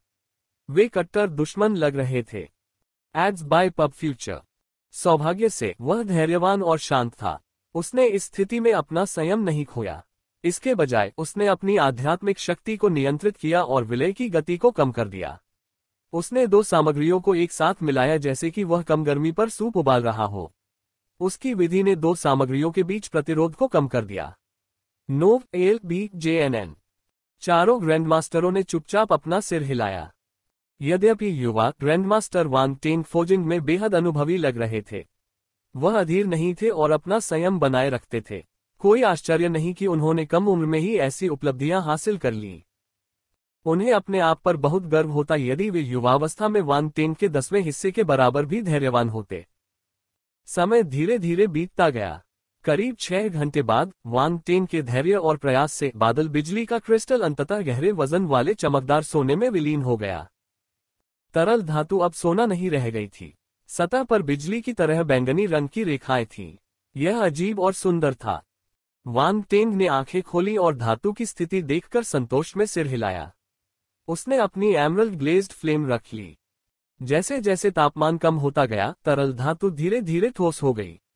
उसने अपनी आध्यात्मिक शक्ति का इस्तेमाल करके उसे धातु की मेज पर रख दिया। वान टेन घुटनों के बल बैठा रहा और उसने अपनी आध्यात्मिक शक्ति से मेज पर रखे 2 हथौड़ों को पकड़ लिया। Bang bang bang. दोनों हथौड़े 100 किलोग्राम से ज्यादा वजन के थे। वे हवा में ऐसे तैर रहे थे मानो उन्हें किसी अदृश्य बड़े हाथ ने थाम रखा हो और वे मेज पर रखी धातु को पीट रहे हों। ओ। ग्रैंडमास्टर्स दंग रह गए। ये कैसे संभव है? वे ग्रैंडमास्टर हुआ युआन से जानते थे कि वान टेन एक दिव्य आत्मा गुरु थे, लेकिन ये पहली बार था जब उन्होंने इस तरह की स्मृतिंग विधि देखी थी। वे नहीं जानते थे कि अपनी भावनाओं का वर्णन कैसे करें। आमतौर पर वे हथौड़ों को व्यक्तिगत रूप से चलाते थे और हथियार बनाने के लिए अपने मजबूत शारीरिक शरीर का उपयोग करते थे। फिर भी वान टेन ने ऐसा करने के लिए अपनी आध्यात्मिक शक्ति का उपयोग किया। वह बेहद शांत भी दिख रहा था। यह उनकी सामान्य फोजिंग शैली से बिल्कुल अलग था। नहीं, ये सभी लोहारों से अलग था। ग्रैंडमास्टर वान टेन अपरंपरागत थे। ग्रैंडमास्टर्स, क्या आपके पास अतिरिक्त हथौड़े हैं जिनका मैं उपयोग कर सकता हूं? वान टेन की आवाज अचानक उनके कानों में पड़ी। उन्हें लगा कि दोनों हथौड़ों की प्रगति थोड़ी धीमी है, इसलिए वह उनका अधिक उपयोग करना चाहते थे। इससे प्रक्रिया में तेजी आएगी। चारों ग्रैंडमास्टर्स हैरान रह गए। क्या उसने सोचा कि 2 हथौड़े पर्याप्त नहीं थे? ग्रैंडमास्टर वान टेन, आपको कितने चाहिए? ग्रैंडमास्टर मो डे ने असहाय होकर पूछा। जितने आपके पास हैं, वान टेन ने सहजता से उत्तर दिया। उद्धरण चिन्ह प्रश्नवाचक चिन्ह प्रश्नवाचक चिन्ह प्रश्नवाचक चिन्ह उद्धरण चिन्ह। चारों ग्रैंडमास्टर लोहारों ने एक दूसरे की ओर देखा। ग्रैंडमास्टर वान टेन, क्या आप गंभीर हैं? क्या हम आपको अपने हथौड़े उधार दें? ग्रैंडमास्टर मो डे ने झिझकते हुए पूछा। जरूर, वान टेन ने सिर हिलाया। ग्रैंडमास्टर मो डे ने तुरंत कार्रवाई की। उन्होंने अन्य 3 ग्रैंडमास्टरों की ओर देखा और सभी ने अपने हथौड़े निकाल लिए। उन्हें पकड़ें। वान टेन ने अपनी आध्यात्मिक शक्ति से हथौड़ों को आसानी से खींच लिया।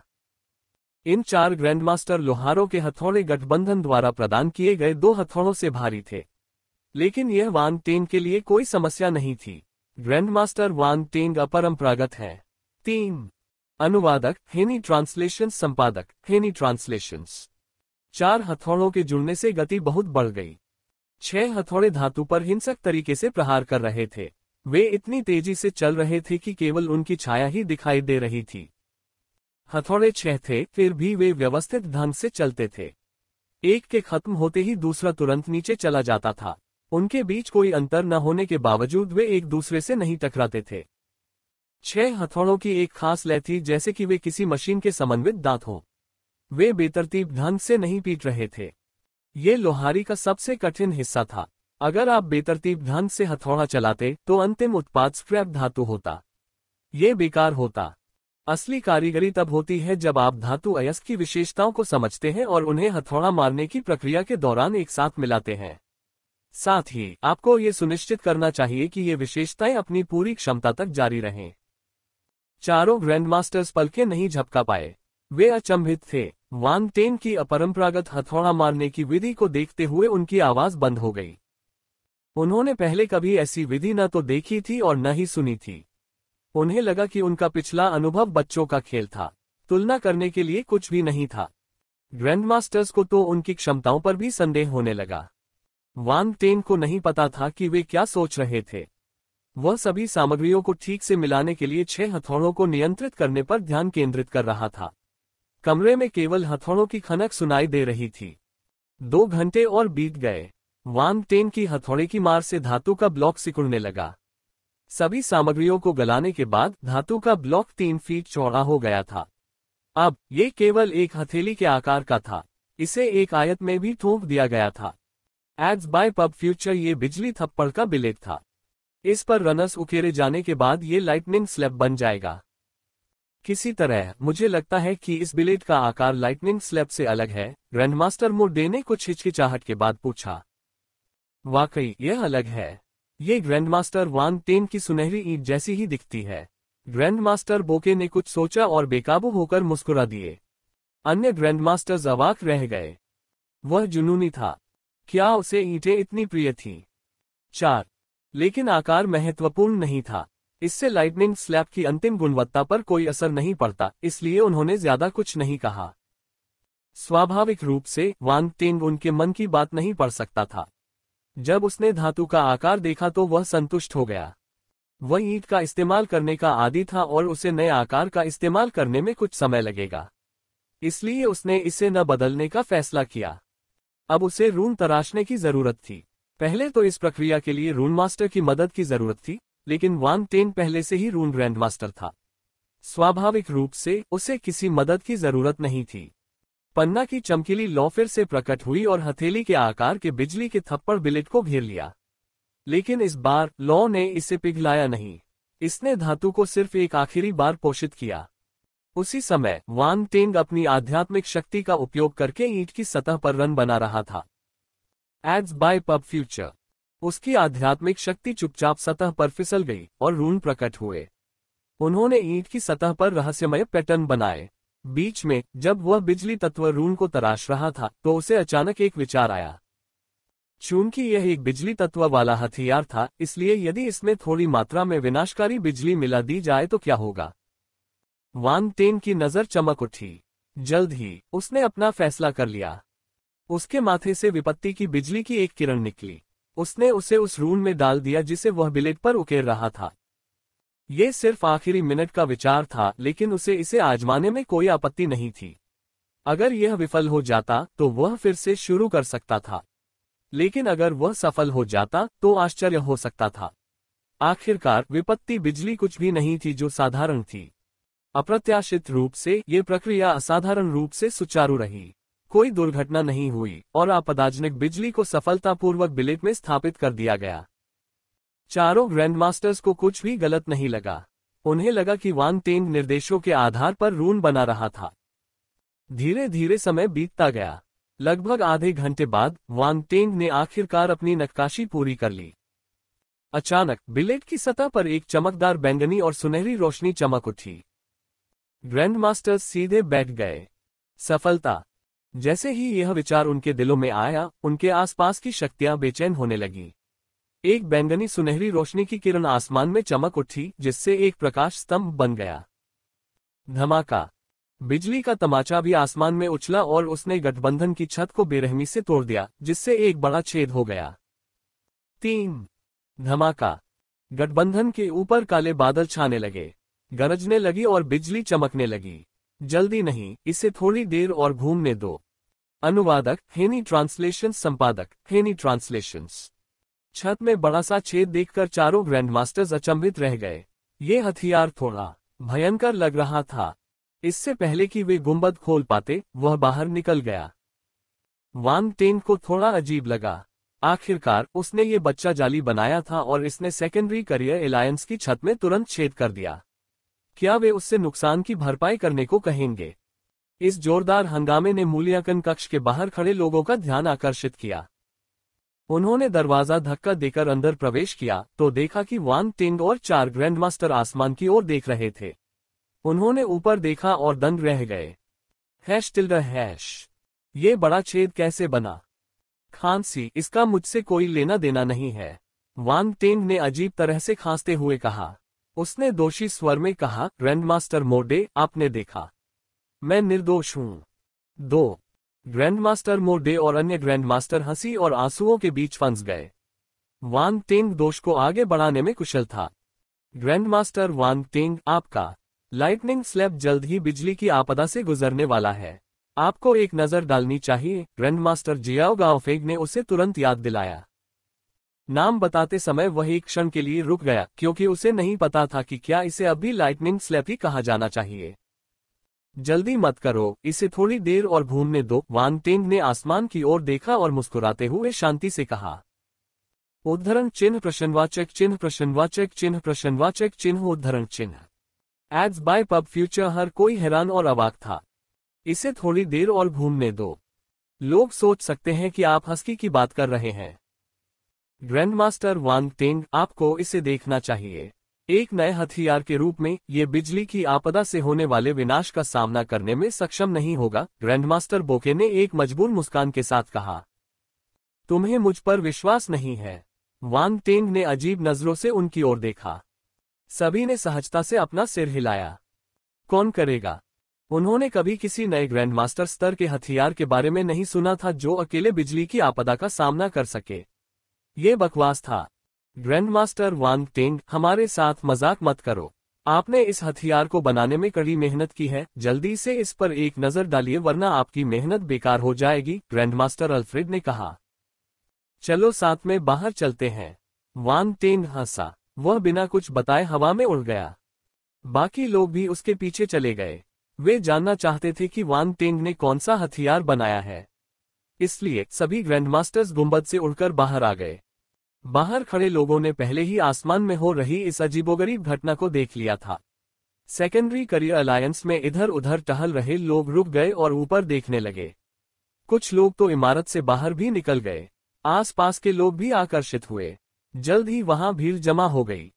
उनमें से कई लोगों ने सुबह बिजली गिरने की घटना देखी थी। उन्हें उम्मीद नहीं थी कि दिन खत्म होने से पहले वे फिर से ऐसी घटना देखेंगे। आमतौर पर वे हर 6 महीने में एक बार ही बिजली गिरने की आपदा देखते थे। यह इतना आम कब हो गया? वे सोच रहे थे कि इस बार कौन सा ग्रैंडमास्टर होगा। जल्द ही उन्होंने एक आयताकार ईंट को हवा में उड़ते देखा।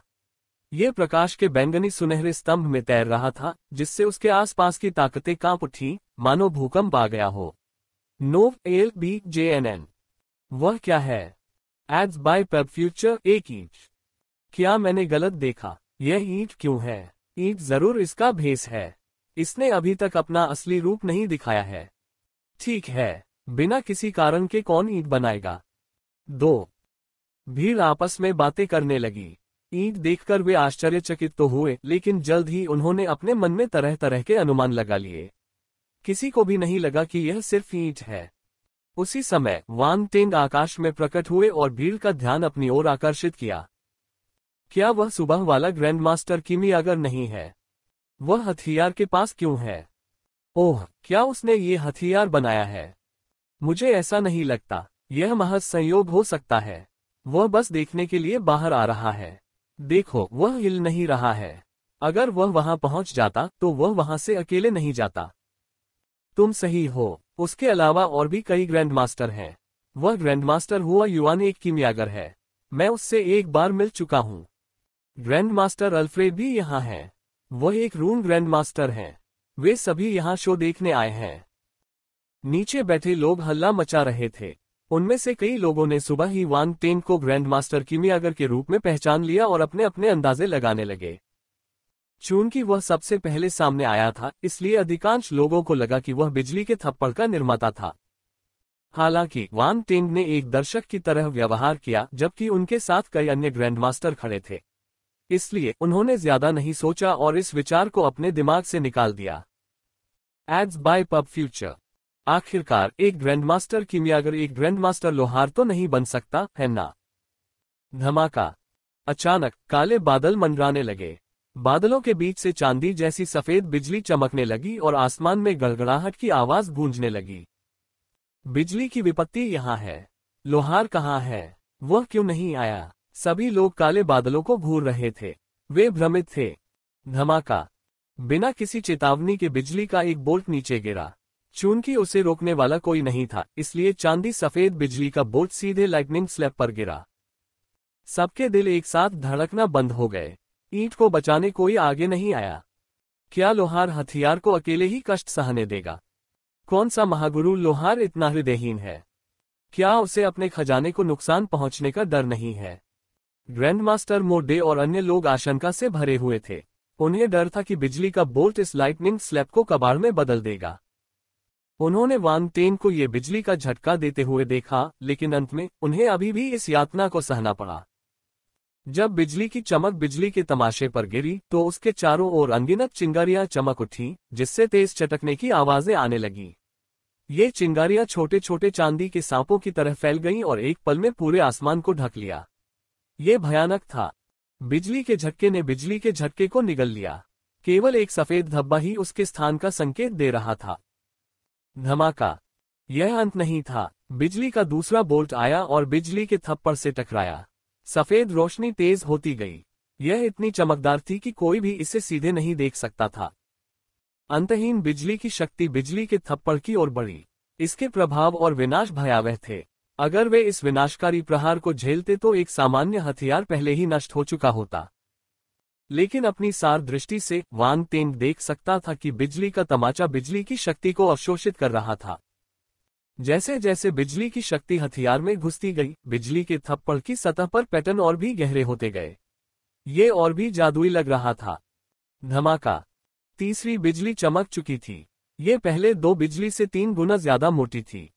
वांग टेन ने कोई हरकत नहीं की। उसने बिजली को बिजली के झटके से टकराते हुए देखा, शांत भाव से, जैसे कि कोई महत्वहीन चीज इस बिजली की आपदा से पीड़ित हो रही हो। महान कियान शहर में हंगामा। 1 अनुवादक हेनी ट्रांसलेशन, संपादक हेनी ट्रांसलेशंस। धमाका। आखिरकार बिजली का तीसरा बोल्ट जमीन पर गिरा, जिसने पूरे बिजली के झटके को निगल लिया। दूर से कोई केवल चमकदार बिजली की चमक देख सकता था। सभी लोग इस दृश्य को देखकर अचंभित हो गए। उन्हें समझ नहीं आया कि ग्रैंडमास्टर लोहार ने कुछ क्यों नहीं किया। सभी लोग तनाव में आ गए। ये पहले से ही तीसरा बोल्ट था। उन्हें आश्चर्य हुआ कि क्या हथियार इसका सामना कर पाएगा। यह असंभव लग रहा था, लेकिन कई लोगों को अभी भी उम्मीद थी। वे आकाश की ओर देखते हुए अंतिम परिणाम की प्रतीक्षा कर रहे थे। ग्रैंडमास्टर मोडे गंभीर दिख रहे थे। उनकी मुट्ठियां भींचते ही उनकी उंगलियां जोर से चटकने लगीं। फिर उन्होंने मुड़कर देखा और वांग टेन के शांत चेहरे को देखा। उन्हें लगा कि उनके सिर में दर्द हो रहा है। ग्रैंडमास्टर वांग टेन, क्या आप चिंतित नहीं हैं? ग्रैंडमास्टर मोडे पूछे बिना नहीं रह सके। चिंता मत करो, मुझे अपने लाइटनिंग स्लैब पर पूरा भरोसा है। वांग टेन ने अपने हाथ अपनी पीठ के पीछे रखे और शांत मुस्कान के साथ जवाब दिया। ग्रैंडमास्टर मोडे जानना चाहते थे कि उन्हें आत्मविश्वास कहां से मिला। वांग टेन ने कहा, मैंने इसे गढ़ा है, इसलिए यह निश्चित रूप से असाधारण है। सबके होठों के कोने फड़कने लगे। वे लगभग गालियां बकने लगे। क्या ये नाटक करने का समय था? शुभकामनाएं grandmaster Wang Ten. Ads by PubFuture. देखो, ग्रैंडमास्टर हेरोल अचानक चौंककर चिल्लाया। हर कोई दंग रह गया। उन्होंने ग्रैंडमास्टर हेरोल की ओर इशारा करते हुए देखा। काले बादल छटे नहीं, इसके बजाय वे और अधिक काले और घने होते गए। ऐसा लग रहा था कि वे हर किसी के सिर से बस कुछ इंच की दूरी पर हैं। आसमान में बिजली की अनगिनत चमकें ऐसे नाच रही थीं मानो काले समुद्र में ड्रैगन तैर रहे हों। उन्होंने काले बादलों को अलग अलग हिस्सों में चीर दिया। ये सही नहीं है। लाइटनिंग स्लैब एक तीसरे दर्जे का ग्रैंडमास्टर स्तर का हथियार है। बिजली के 4 बोल्ट क्यों है? ग्रैंडमास्टर मोडे आश्चर्यचकित थे, क्योंकि उन्होंने अविश्वास में कहा, ये सही नहीं है, ये सही नहीं है। 3 और 4 बिजली के बोल्ट अलग अलग हैं। एक बार जब आप 3 बिजली आपदाओं को पार कर जाते हैं तो हथियार एक अलग स्तर का होगा। यह आसानी से नहीं होगा। इस स्तर तक पहुंचने के लिए सामग्री और लोहार कौशल दोनों को पर्याप्त ऊंचाई तक पहुंचना चाहिए। क्या हो रहा है? ग्रैंडमास्टर जियाओ गाओफेग ने घबराहट में बड़बड़ाया। काले बादलों के छटने का कोई संकेत नहीं दिख रहा है। बिजली की चौथी चमक चमकने वाली है। ग्रैंडमास्टर बोके ने धीमी आवाज में कहा। आपातकालीन बिजली का चौथा बोल्ट। वांग टेन भी आश्चर्यचकित था। उसने नहीं सोचा था कि एक छोटे से बदलाव से बिजली के थप्पड़ में इतना बड़ा प्रभाव पड़ेगा। क्या यह एक सुखद आश्चर्य था? ग्रैंडमास्टर वांग टेन, क्या आपने लाइटनिंग स्लैब के साथ कुछ किया है? ग्रैंडमास्टर मोडे ने अचानक अपना सिर घुमाया और गहरी निगाह से पूछा। दूसरे लोग भी उसे देखते रहे, खास तौर पर ग्रैंडमास्टर अल्फ्रेड और दूसरे ग्रैंडमास्टर, जो जानते थे कि वांग टेन कितना विकृत है। चाहे वह नक्काशी की डरावनी गति हो या एक ही बार में 300% प्रभावकारिता वाले डैन बनाने की क्षमता, वांग टेंग ने ऐसी चीजें हासिल की थी जो कोई भी साधारण व्यक्ति नहीं कर सकता था। संक्षेप में, वह हर असामान्य चीज से जुड़ा हुआ था। यह आदमी कभी भी नियमानुसार नहीं चलता था। खांसी, मेरी तरफ ऐसे मत देखो, वांग टेंग ने अजीब तरह से खांसते हुए कहा। उसने अपने अंगूठे और तर्जनी को एक दूसरे के करीब रखा और कहा, मैंने केवल एक छोटा सा बदलाव किया है। मौन। एक छोटे से बदलाव को नरक में भेजो। यदि यह एक छोटा सा परिवर्तन था तो इस पर इतना हंगामा क्यों हुआ? कौन तुम पर विश्वास करेगा? चौथी बिजली आपदा यहाँ है। क्या आपको लगता है कि यह एक मजाक है? हर कोई अवाक और असहाय महसूस कर रहा था। हर बार जब वे ग्रैंडमास्टर वांग टेंग से बात करते थे तो उन्हें मानसिक यातना झेलनी पड़ती थी। उनके नाजुक दिल इसे बर्दाश्त नहीं कर सकते थे। वह उनके साथ खेल रहा था। ग्रैंडमास्टर वांग टेंग, आपने क्या बदलाव किए? ग्रैंडमास्टर मो डे ने गहरी सांस ली और उत्सुकता से पूछा। मैंने एक छोटी सी आपदा बिजली जोड़ दी। वांग टेंग ने सच्चाई नहीं छिपाई। एक छोटी सी आपदा बिजली जोड़ा। सब लोग दंग रह गए। क्या आप इस चीज को बेतरतीब ढंग से जोड़ सकते हैं? रुको, विप्तिपूर्ण बिजली, क्या मैंने सही सुना? वही विप्तिपूर्ण बिजली। ग्रैंडमास्टर मो डे को होश आया और उन्होंने आकाश में कहर बरपाती बिजली की ओर इशारा किया। वांग टेंग ने सिर हिलाया। Ads by PubFuture. ओ। सब पर एक अजीब सा माहौल छाया हुआ था। तुमने ये कैसे किया? ग्रैंडमास्टर बो के हकलाते हुए बोले। ये समझा जा सकता है कि वह क्यों अपना संयम खो बैठा। ये खबर बहुत ही चौंकाने वाली थी। वह तो विप्तिपूर्ण बिजली थी। अन्य लोग इससे दूर रहने के लिए बेताब थे, लेकिन वांग टेंग इसे पाना चाहता था। वह इसमें सफल भी हुआ। अविश्वसनीय। ओह, मैंने इसकी एक कतरा तब ली थी जब मैं सुबह 9 सार आत्मा जमाव की गोली के लिए बिजली की आपदा का विरोध कर रहा था, वांग टेंग ने शांति से उत्तर दिया। किसी को समझ नहीं आ रहा था कि क्या कहें। ये बात बहुत सामान्य लग रही थी। क्या आप गंभीर हैं? जब आप बिजली की आपदा से निपट रहे थे तो आपके पास इसका एक कतरा लेने का समय था। NOWELL-BE-IN.CO। दरअसल वांग टेंग सिर्फ ताकतवर ही नहीं था, वह साहसी भी था। उसने विप्तिपूर्ण बिजली को पकड़ने की हिम्मत की। क्या उसे आग से खेलने में डर नहीं लगता था? किसी ने आगे जांच नहीं की। यही काफी था। उसने ये कैसे किया यह उसका निजी रहस्य था। उन्होंने विस्तृत जानकारी नहीं मांगी। सभी लोग अपने हृदय में आश्चर्य को दबाकर आकाश की ओर देखने लगे। धमाका। आसमान में एक जोरदार गर्जना गूंजी। खंभे जितनी मोटी बिजली की एक चमक काले बादलों को चीरती हुई नीचे गिरी। जब लोगों ने बिजली चमकती देखी तो उनकी आंखें चौड़ी हो गईं। वे अचंभित थे। महान कियान शहर में हंगामा। 2 अनुवादक हेनी ट्रांसलेशन संपादक हेनी ट्रांसलेशंस। बिजली का चौथा बोल्ट थोड़ा ज्यादा शक्तिशाली था। वांग टेंग ने भी इस विनाशकारी बिजली की शक्ति को पहचाना। साथ ही उसे पता था कि उसका बिजली का तमाचा इस नुकसान को झेल नहीं पाएगा। वह तुरंत मौके पर ही गायब हो गया और बिजली के मोटे खंभे की ओर बढ़ गया। प्राचीन ईश्वर का शरीर। जैसे ही वह बाहर निकला, उसने अपने प्राचीन भगवान के शरीर को सक्रिय कर दिया और असीम शक्ति कोशिकाओं में भर गई। खून लावा की तरह बहने लगा और उसके माथे पर एक रहस्यमय सुनहरा रून दिखाई दिया। अल्टिमा की चौथी स्तर की ताकत। वांग टेंग को पता था कि उसे इस बिजली के बोल्ट की शक्ति को कम नहीं आंकना चाहिए। इसलिए उसने एक साथ 6 घूंसे मारे, जिससे उसकी चौथी स्तर की चरम शक्ति अपने अधिकतम स्तर पर पहुंच गई। मुट्ठी के कई निशान एक दूसरे पर चढ़ गए और एक विशाल मुट्ठी का निशान बन गया।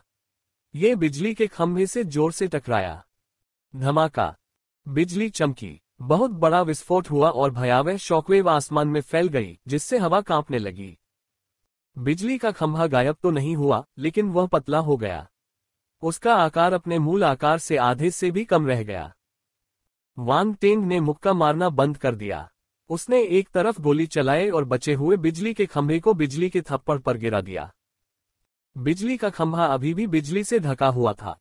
जब बिजली का खंभा उस पर गिरा तो चमक और भी अधिक चमकदार हो गई। जब लोगों ने वांग टेंग को कार्रवाई करते देखा तो वे दंग रह गए। क्या ये सुबह वाला ग्रैंडमास्टर किमियागर नहीं है? क्या उसने ये हथियार बनाया है? सचमुच, वो एक महान लोहार और महान किमियागर है। हो सकता है कि वह एक महान लोहार की मदद कर रहा हो जिसने देखा हो कि उसने सुबह बिजली गिरने की आपदा से कैसे निपटा था। सभी लोग बेकाबू होकर चर्चा करने लगे। तरह तरह के कयास लगाए जाने लगे। उन्हें लगा कि हथियार का वांग टेंग से कोई लेना देना नहीं है, लेकिन जब उसने कार्रवाई की तो चीजें थोड़ी जटिल होने लगी। NOWELBEIN.CO ads by pub future. इस समय ऐसा लग रहा था कि विपत्ति समाप्त हो गई है। काले बादल शांत हो गए और फिर कोई गड़गड़ाहट सुनाई नहीं दी। आसमान में शांति लौट आए। इलाके में मौजूद सेना का कांपना भी बंद हो गया। धीरे धीरे काले बादल छट गए। आसमान फिर से चमकीला और धूपदार हो गया। यह एक आपदा थी। यह आए और जल्दी ही चली गई। लेकिन भीड़ तितर बितर नहीं हुई। हर कोई बिजली से लदे हथियार को देख रहा था। यह ईंट 3.5 बार बिजली गिरने का सामना कर सकती थी। आखिर में यह क्या बन जाएगी? क्या यह नष्ट हो गया या बच गया? हकीकत में एक महान लोहार अपने हथियार को बिजली की आपदा से अकेले नहीं गुजरने देगा। कोई भी महान लोहार इतना मूर्ख नहीं था। इसके अलावा वांग टेंग ने अंत में कार्रवाई की। इसका मतलब यह था कि उसे अभी भी अपने हथियार की परवाह थी। उसकी लापरवाही का एक कारण था। ग्रैंडमास्टर मो डे और दूसरे ग्रैंडमास्टर बेवकूफ नहीं थे। उन्हें वांग टेंग का उद्देश्य समझ में आ गया था। उसने हथियार में आपदा बिजली की एक झलक डाली थी और बिजली को सीधे उस पर वार करने दिया था। वह चाहता था कि बिजली का थप्पड़ बिजली की शक्ति को अवशोषित कर ले। ऐसा लग रहा था कि वह सफल होने वाला था। ग्रैंडमास्टर मो डे और अन्य लोग अचानक उत्सुक हो गए। अंतिम बिजली का थप्पड़ कैसा दिखेगा? वांग टेंग भी उत्सुकता से भर गया था। उसने बिजली के गोले को घूरा और धैर्यपूर्वक बिजली के थप्पड़ के सभी विनाशकारी बिजली को अवशोषित करने का इंतजार किया। वह जल्दी में नहीं था। उसने भीड़ को देखा और गिराए गए सभी विशेषता बुलबुले एकत्र किए। नक्षत्र बल बिजली तारांकन 150। नक्षत्र बल बिजली तारांकन 200। स्वर्ग पृथ्वी आपदा बिजली 35। स्वर्ग पृथ्वी आपदा बिजली 30। नक्षत्र बल बिजली तारांकन 250। गुण बुलबुले उसके शरीर में विलीन हो गए। इस बार उन्हें नक्षत्र बिजली बल के 800 अंक और स्वर्ग पृथ्वी आपदा बिजली के 65 अंक प्राप्त हुए। नक्षत्र बिजली बल ने उसके शरीर की एक बार परिक्रमा की, उसके बाद उसके नक्षत्र बिजली में प्रवेश किया, जिससे उसकी शक्ति बढ़ गई। स्वर्ग पृथ्वी आपदा बिजली चांदी की बिजली में बदल गई और उसकी चेतना में प्रवेश कर गई। वह चुपचाप वहीं पड़ी रही। आपदा बिजली का मूल बोल्ट बिजली के थप्पड़ में डाला गया था। ये बोल्ट नया बना था। हो सकता है कि दूसरे लोग इसे प्राप्त करने के बाद किसी हथियार में आपदा बिजली डालने के लिए तैयार न हो। हालांकि वांग टेंग को ऐसी कोई चिंता नहीं थी। वह जब चाहे इसका इस्तेमाल करता था। यही कारण था कि लाइटनिंग स्लैब को इस कठिन परीक्षा से गुजरना पड़ा। जब तक उसने विशेषता वाले बुलबुले को अवशोषित किया, तब तक बिजली का थप्पड़ भी अपना रूपांतरण पूरा कर चुका था। ये वापस ईंट में बदल गया और चुपचाप हवा में तैरने लगा। नीचे खड़े लोगों की आंखें बड़ी हो गईं और वे बैंगनी सुनहरे रंग की ईंट को गौर से देखने लगे। ऐसा लग रहा था मानो वे ईंट के आर पार देखना चाहते हों। हालांकि ईमानदारी से कहूं तो वह सिर्फ एक ईंट थी। इसमें कुछ भी विशेष नहीं था। क्या वह सिर्फ एक ईंट थी और कोई अन्य हथियार नहीं था? ये बेतुका विचार सभी के मन में आया। उन्हें अच्छा नहीं लगा। उन्हें लगा कि उन्हें दुनिया के प्रति अपने नजरिए पर पुनर्विचार करना चाहिए। यह एक ईंट थी। इसमें क्या अनोखी बात थी? कौन सा महान लोहार इसे बना सकता है? क्या उसके पास करने के लिए कुछ और बेहतर नहीं था? वांग टेंग को उनके विचारों के बारे में पता नहीं था। जब उसने बिजली का तमाशा देखा तो उसकी आंखें चमक उठी। उसने हाथ बढ़ाया और हथियार को इशारा किया।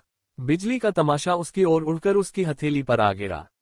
ग्रैंडमास्टर मो डे और अन्य लोग जल्दी से वहां पहुंचे और लाइटनिंग स्लैब को देखने लगे। ग्रैंडमास्टर लोहारों ने एक साधारण मार्शल योद्धा की तुलना में अलग अलग चीजें देखी। उनकी आंखों में आश्चर्य था। इसमें बिजली की ऊर्जा शक्तिशाली है। ग्रैंडमास्टर मो डे ने चौंक कर कहा। उसने अपना हाथ बढ़ाया और हथियार पर बिजली के पैटर्न को छूना चाहा। जैसे ही उसने उन्हें छुआ, बिजली के थप्पड़ से एक चिंगारी निकली। Slash boom. ग्रैंडमास्टर मो डे की दाढ़ी बिजली के झटके से सीधी हो गई। वह स्तब्ध था, थोड़ा अजीब लग रहा था। उनके बगल में बैठे लोग भी हैरान थे। उन्होंने अपनी हंसी को दबाने की पूरी कोशिश की। ग्रैंडमास्टर्स अपने हाव भाव पर अच्छी तरह से काबू पा सके। जब तक कि वे वास्तव में इसे नियंत्रित नहीं कर सकते। ग्रैंडमास्टर मो डे का चेहरा काला पड़ गया। ग्रैंडमास्टर मो डे, क्या आप ठीक हैं? वांग टेंग ने शर्मिंदगी से पूछा। उसने नहीं सोचा था कि ऐसा होगा। मैं ठीक हूँ, ग्रैंडमास्टर मो डे ने अपना हाथ हिलाया। वह ईंट को दोष नहीं दे सकता था, है ना? लेकिन आपदा के बाद ये बिजली का झटका और भी असाधारण लगता है। ग्रैंडमास्टर बोके ने प्रशंसा की। वास्तव में इस छोटी सी चिंगारी ने मुझे लगभग जला दिया। यह एक शक्तिशाली हथियार है। ग्रैंडमास्टर मो डे ने अपना संयम वापस पाया और सहमति में सिर हिलाया। उस चिंगारी की वजह से उसका दिल अभी भी धड़क रहा था। अगर इसकी पूरी क्षमता बाहर आ जाती तो ये भयानक होता। हाँ, लगता है शर्त कामयाब हो गई। वांग टेंग खुशी से मुस्कुराया। जब लोगों ने उसकी बात सुनी तो सभी लोग उलझन भरे भाव से उसकी ओर देखने लगे। सच तो यह है कि ग्रैंडमास्टर स्तर के हथियार को बदलना कोई आसान काम नहीं था। वांग टेंग ने इसे आसान बताया, लेकिन ग्रैंडमास्टर मो डे और अन्य लोग समझ सकते थे कि उसने कितनी कठिनाई का सामना किया होगा। यह कोई आसान काम नहीं था जिसे कुछ सेकंड में पूरा किया जा सके। सबसे महत्वपूर्ण बात यह है कि वांग टेंग सफल रहे। उन्होंने तीसरे दर्जे के ग्रैंडमास्टर स्तर के हथियार को चौथे दर्जे के ग्रैंडमास्टर स्तर में बदल दिया, और यह एक साधारण चौथे दर्जे के ग्रैंडमास्टर स्तर के हथियार से ज्यादा शक्तिशाली लगा। ग्रैंडमास्टर मो डे को पता था कि वह इसकी नकल नहीं कर सकते। ग्रैंडमास्टर वांग टेंग कुशल थे। वांग टेंग की महारत देखकर ग्रैंडमास्टर्स पूरी तरह से आश्वस्त हो गए। वे इस ग्रैंडमास्टर के प्रति सम्मान और प्रशंसा महसूस करने लगे, जो उनसे उम्र में बहुत छोटा था। चलो गठबंधन पर वापस चलते हैं, ग्रैंडमास्टर अल्फ्रेड ने अचानक कहा। ठीक है, चलो पहले वापस चलते हैं, ग्रैंडमास्टर हुआ युआन ने जल्दी से कहा। किसी ने कोई आपत्ति नहीं की। वे वांग टेंग के चारों ओर इकट्ठा हो गए और गठबंधन में वापस लौट गए। भीड़ में शोर मच गया। ये ग्रैंडमास्टर स्तर का हथियार ग्रैंडमास्टर किमियागर ने सुबह ही बनाया था। वह एक महान लोहार भी थे। यह अविश्वसनीय था। ग्रैंडमास्टर्स के चले जाने के बाद नीचे खड़ी भीड़ धीरे धीरे तितर बितर हो गई। लेकिन वांग टेंग के बारे में चर्चाएं बंद नहीं हुई। बहुत से लोगों ने पहले ही उसकी जांच शुरू कर दी थी। हालांकि वांग टेंग अभी तक गठबंधन में शामिल नहीं हुआ था, इसलिए बहुत कम जानकारी उपलब्ध थी। बाहरी लोग कुछ भी नहीं जान पाए। लेकिन ग्रैंडमास्टर लोहार की अतिरिक्त उपाधि मिलने से उनकी प्रसिद्धि और बढ़ गई। उनकी जांच के लिए और अधिक प्रयास किए गए। कुछ समय बाद ये खबर कि एक triple field grandmaster secondary career alliance में शामिल हो गया है, पूरे शहर में सुनामी की तरह फैल गई। पूरे शहर में कोलाहल मच गया। सब किस्मत है, इसका मुझसे कोई लेना देना नहीं है। अनुवादक हेनी ट्रांसलेशन, संपादक हेनी ट्रांसलेशंस। सेकेंडरी करियर अलायंस में हमेशा ऐसे कर्मचारी मौजूद रहेंगे जिनके पास मूल्यांकन रिकॉर्ड तक पहुंच होगी। अगर कोई वास्तव में इसकी जांच करेगा तो उसे कुछ जानकारी मिल सकेगी। खबर स्वाभाविक रूप से फैल गई। हालांकि बहुत कम लोग थे जिन्होंने वांग टेंग का चेहरा देखा था। ग्रैंडमास्टर परीक्षकों के एक समूह, फैन तेनिंग और अन्य लोगों के अलावा कोई नहीं जानता था कि वह 3 ग्रैंडमास्टर खिताब वाला व्यक्ति था। वांग टेंग ने ग्रैंडमास्टर्स से ये भी स्पष्ट रूप से कहा था कि वे फिलहाल उनकी पहचान उजागर न करें। ग्रैंडमास्टर्स ने उनकी एक छोटी सी मांग को पूरा करने में खुशी जताई। यही कारण था कि सेकेंडरी करियर अलायंस ने वांग टेंग का नाम और उपस्थिति गुप्त रखी और उसे जनता के सामने लीक नहीं किया। सेकेंडरी करियर अलायंस अभी भी कुछ ऐसी ही गारंटी दे सकता है। हालांकि किसी के पास 3 ग्रैंडमास्टर खिताब होने की खबर ग्रेट कियान सिटी की सड़कों पर जंगल की आग की तरह फैल गई। यहां तक कि इसके बारे में कई तरह की बातें भी फैलाई गईं। फिलहाल वांग टेंग को इस बारे में कुछ पता नहीं था। वह सेकेंडरी करियर अलायंस के लिए पंजीकरण पूरा करने में व्यस्त था।